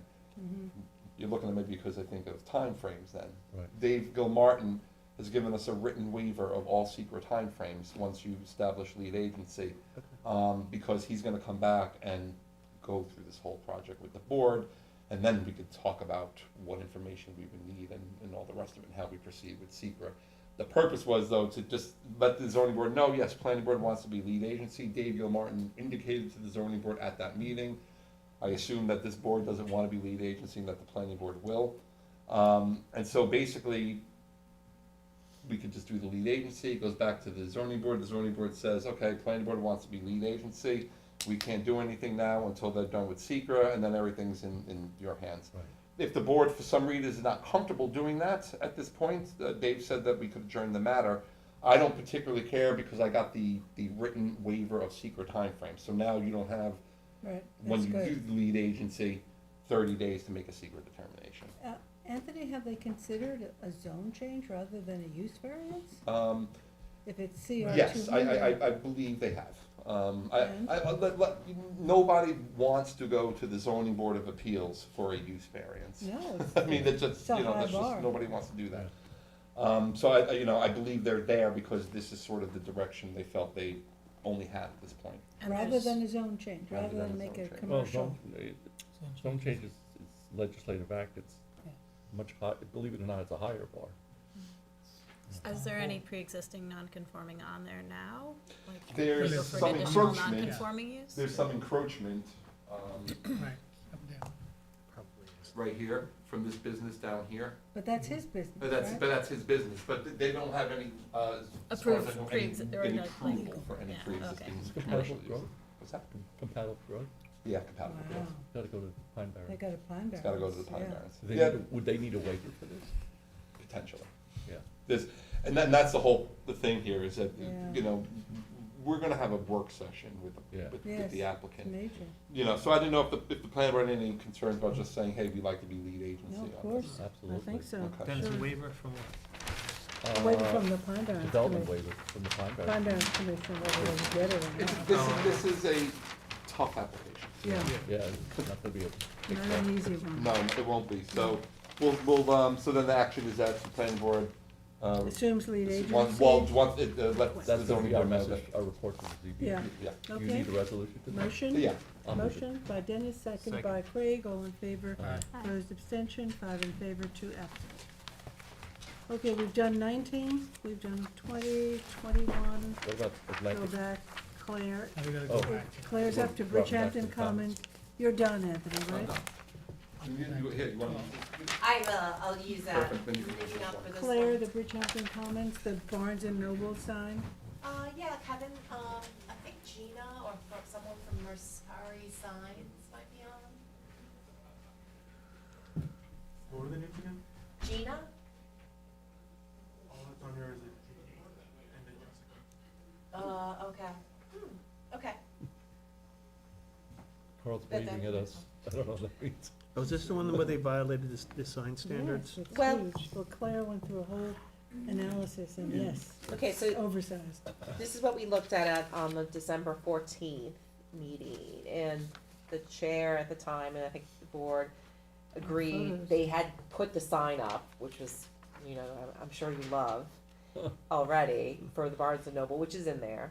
But it looked large in respect, so I did pull out the sign approval. And it does look like,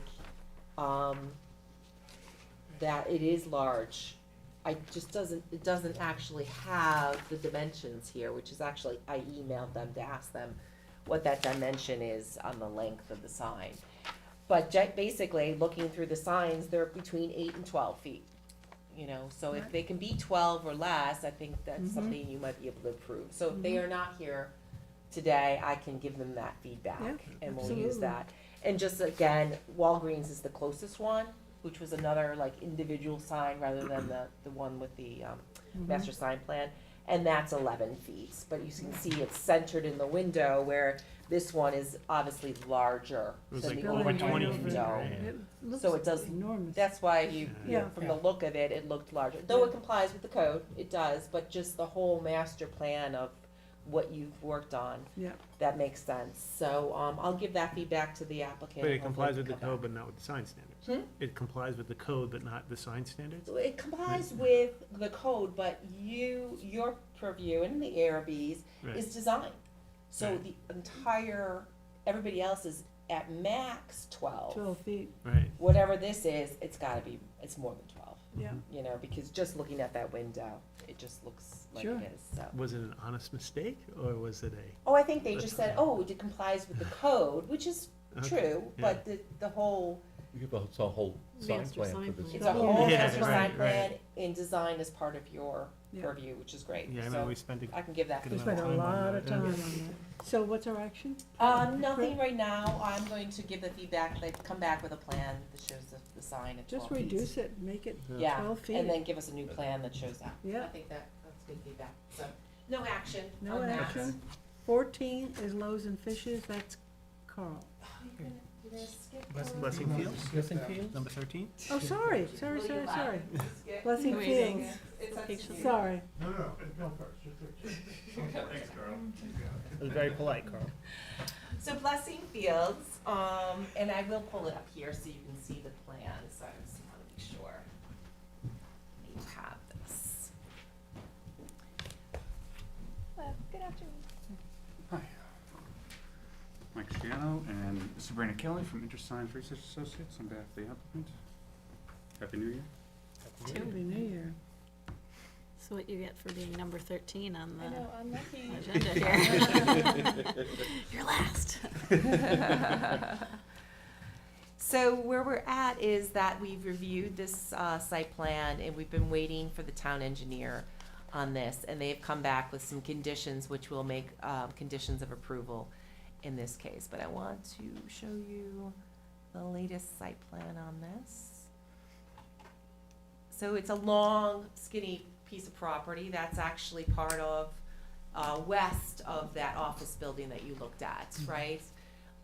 It is across from the, this is the lights for Macy's. Yeah. Macy's. Yeah, so they do have that advantage. They're doing a small office building in the front and a larger building for special trade contractor uses in the back. So they've worked on their plans, got them down to a couple conditions with the town engineer, so we'll leave those as conditions of approval. Do you have the report, Claire? I do, and I'm gonna Did hand you it leave it up? I think it's probably in that packet. up. No, I have it. Oh, you have it. Here.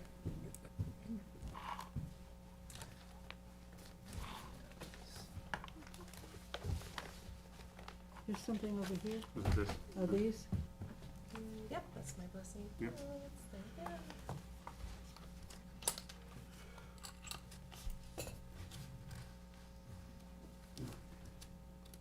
This is the approval resolution, and this just talks about the town engineer conditions, if you wanna look at them, but that's up to you.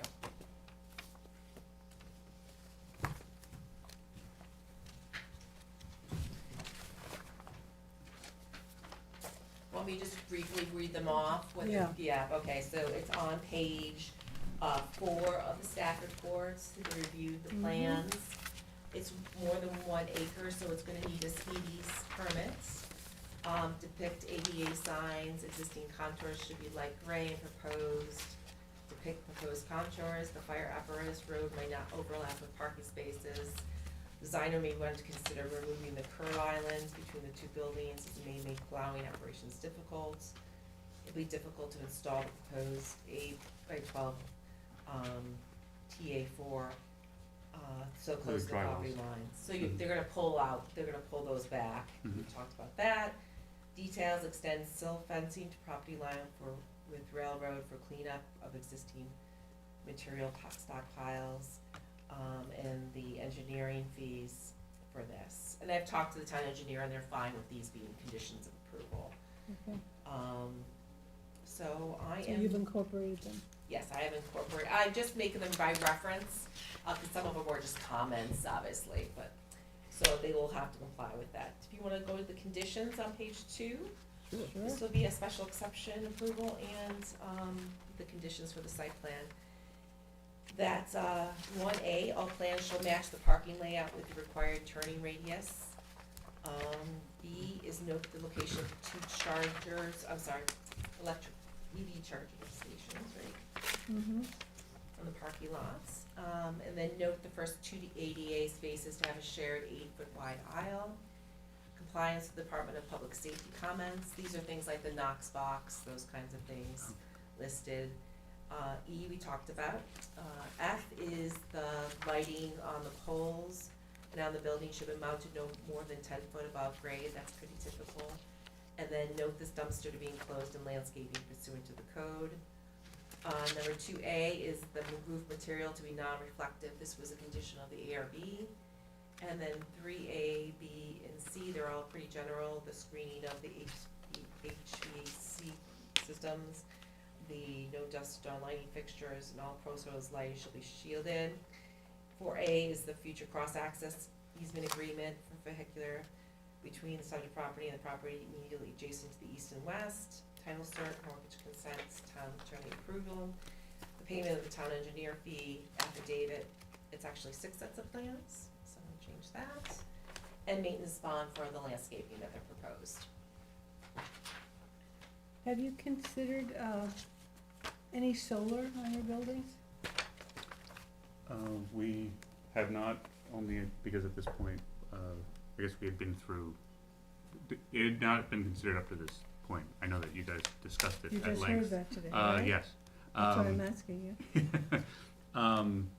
I think it would, I mean, it would require going back through the architectural review board too, but, Are they flat, They is it a don't- flat roof or They peaked don't roof? need No, it's a pitch architectural roof. reward. You Oh, they don't? have to. Okay. No. I guess we could bring it up, but it's not something that's been contemplated. I know Well, that. we're, before it's, and we have enabling legislation, we're really pushing for it, because it's part of the climate action plan, so. Would you would your client be open to that? Oh, we encourage Well, it. we've been Yeah, encouraging. I'm just not, I'm not certain, just because it hasn't been something that we've discussed yet. I just know that we've been through a lengthy process with this, and I'm not sure, I know that they've redesigned some things to a certain extent, and I'm just not, I cannot commit to that for them at this point in time. And it's not something we can impose. We can But we've been adding it encourage as a recommendation to. We could, yeah, can we do it as a finding at least? We How could we can- handle it? We have the typical statement The in sustainability. your, staff report, page 11. Do you want me to put it as a general condition? As a My what? board supports. Yeah, the board supports, absolutely. Solar? It's in here. I can do that as, In do you the want fi- me to in do the it as a findings? finding or, Yeah, I think the or a findings, 'cause- general? It's 'cause number N in the, on page 11, number N, it's our sustainability. We consider incorporating sustainability, design green standards to the extent where possible, but not limited to rooftop solar, electric, da-da-da-da. Yeah. There it is. I like it. There it is, but there it ain't. Right. I Well, guarantee you, we're not gonna have solar congratulations for panels being in this pioneers building. in our CAP Might be in the back, compliance. I mean, the back building Same would meeting. definitely be appropriate, Yeah, would be perfect. yeah. Well, let's put it in as, I can do it as a general condition. yeah. I would have to ask, so how does that work if we put a condition on that the roof material is non-reflective, but aren't solar panels reflective? No, they're not. They're not? Okay, I just wasn't sure. No, I'm there's just making sure actually- that there wasn't a contradiction. Solar panels are designed to Okay, be just It's wanna make gonna sure. be on as a recommendation, not a you shall install. Okay, good. Mhm. Yeah, I'm just making sure. But we'll refer to you as the model building, you see. Stars. Publicity, Think of all the love that will come your way. and you'll save some costs. Do you want me to do it as a finding? Yeah, because it's in, certainly it's in our special So exception I standards. can add a statement in your report that the planning board has recently reviewed Yeah. started to review the climate action plan, was adopted by the town board on so-and-so date. And they strongly recommend, and we'll put in a general condition, Right, to And put it- and it's- solar at a minimum yeah, on the property would be strongly supported or something Exactly. to that. I think so. Okay. And we have it as, page 11 in the report, Yeah. as a special exception standard, the Sure. sustainability thing. I can feel your enthusiasm coming on. Well, no, maybe I'm you sorry, I'm a little will. tired. No, Well, you've had a No. long day, we have too. I know, but since 10:30 this morning? Yeah, so I understand. No, I will definitely speak with my Please, clients about it. yeah. No, I know that it's important, Yes, and, it is. so we'll speak with them and try to encourage them to do it. Great. Thanks. You're welcome. And ask for more, thank you. So for your consideration for Yeah. conditional approval. Okay, anything more? Well, you have one of those pads. You Mhm. like it? Yeah, it eliminates some of the paper at my office, at least in my sphere, Yeah. but, yeah. Any other questions? Motion to adopt? Motion. By Second. Kate, second by Craig, all in favor? Aye. Opposed, abstentions, 5 in favor, 2 absent. Thank you very much. Thank you. Thanks for considering Thank you. the solar. I'll do what I can to encourage them to do it. Thanks. And my next one is loaves and fishes, so. Yeah, I got, the latest plans from the applicants when we reviewed this on December 14th, there was some discussion and the planning board was supportive of utilizing the cross-access as a waiver for Reduce park, getting rid of the line of parking, right? the 7 spaces to the north, which Right. is the chair had mentioned being supportive of from the beginning. But yes, it does work, so the cross-access allows the waiver of up to 10 spaces, they're proposing the 9. There's the 7 on the property line and 2 involved with the property that they're connecting with, Right. the Bridgehampton Inn property. Mm. So, it does work, so. Thanks. So this would be the plan that you would be issuing the negative declaration for. I have prepared, the document resolution and the part 2 related to Great. that. Well, thank you for considering this, Carl. Can you give us your name, please, for the record? Earl Benincasa for the applicant. 860 Montauk Highway, Watermill, New York.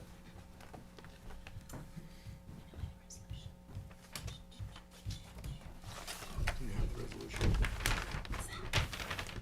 This? No.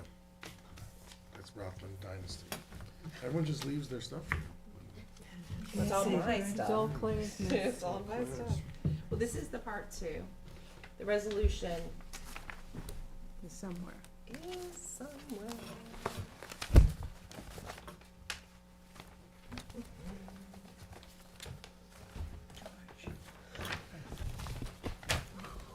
Our capital should be to get away from people.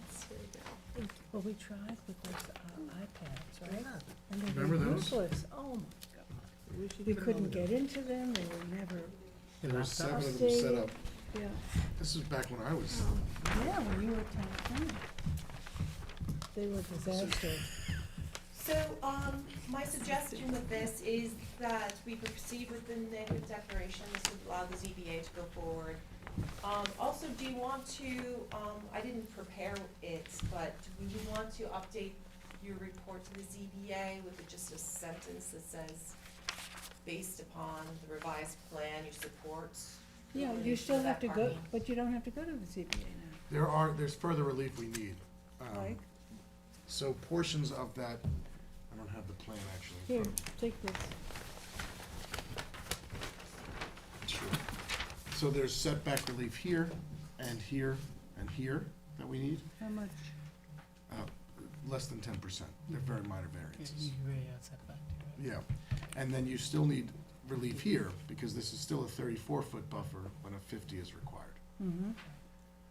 But to provide context, the previous iteration of this plan, which was approved by the planning board and given variances by the zoning board, had the parking, I think it was Right up. about 10 Right. feet, a lot running the whole length. But that was another animal. Well, it was the same relief. It was another animal. Let's not get into. I mean, same know. species. Had more fur. Does utilizing the cross-access as parking relief provide you, you still now meet parking requirements on the site? I know you were short Yes. before, but do you Yeah. now meet? No, we were compliant with parking, Oh, and we weren't asking for parking variances. We actually, we're not utilizing the full relief possible. And Okay. Claire consulted with our architect, and they determined that we actually, the amount of space we were giving for cross-access allowed us to eliminate those 7 Yeah. spaces. Right. Great, Yeah. good. So you So still but have we to do go, need- so we have to update the ZBA I report. think so, Yeah, I think so. you would just say that you were in favor of the plan as designed. That's right. This plan, so I would have referenced that and sent a fresh report over, does this make Right, sense? and that the parking is compliant, Mm-hmm. and this only needs your setback relief, that's all, right? Well, there's buffer relief and setback relief. Yeah. But that's all we ever were asking for. But I think you need to amend the pre-application report. Yes, so that As is our well. ZBA report, is the Oh, Is you're the saying pre-app, that is so we're the- gonna It's a revise combo. that. No And problem. so I'm just going to reference, the latest plan, and the first sentence will be that the planning board supports the latest version as noted here. And with detail, Yes, Given- that it shows the elimination and the proposed setback of whatever that shows, Okay. I think it's 30 feet, right? Is it about 30 feet? 31, I think it was. What, on, how, again, I don't have the plan. in front of me. Thank you. Chloe, you'll send us that, Yeah. of that report when you revise it. Yes. 34.3. 31. At one point, but at its closest, it's 31.6. Yeah. 0.6, perfect. So I'll reference that right in the report. So 2 actions I suggest to you, one would be to issue the negative declaration. Okay, so let's do that. Is Dennis recused on this? No, he had to leave. Oh, okay. Okay, so, a motion to deem, a neg deck? Yes. For the application, motion by George, second by Kate, all in favor. Aye. Opposed, abstentions, 4 in favor, 3 absent. And then the second action is to, Update the report to the zoning board of appeals and the conference, Peace Commission conference report to reflect your support of the plan. The third one. so. And acknowledge the relief from parking, Yeah, or the credit from parking in consideration of the cross-access. cross-access, exactly, all of that. I'm not repeating it. All in favor? Yeah. Motion by George, second by Craig, all in favor. Aye. Opposed, abstentions, 4 in favor, 3 absent. Thank you very much. When are they, Good to when are see they you. gonna start doing it? Well, we gotta come back to you for final, Oh, for final, that's right. and then after that, And the Not plan this to summer, come, it'll be summer. it'll probably be fall by the time, because it's you guys and then we need a building permit. Yeah, That's gonna yeah, take yeah. forever. Okay, so the next one is Atlantic Golf It's Club, off the agenda. is off the agenda. Thank you, did the rest. Then we did it, Motion to adjourn? We made it. yeah. Okay. Motion to adjourn, Yes, motion to adjourn. motion by George, second Second. by Kate, all in favor. Aye. 4 in favor, 3 absent. I will not be here tonight, Dennis will be here in her chair. Okay. Next. Did you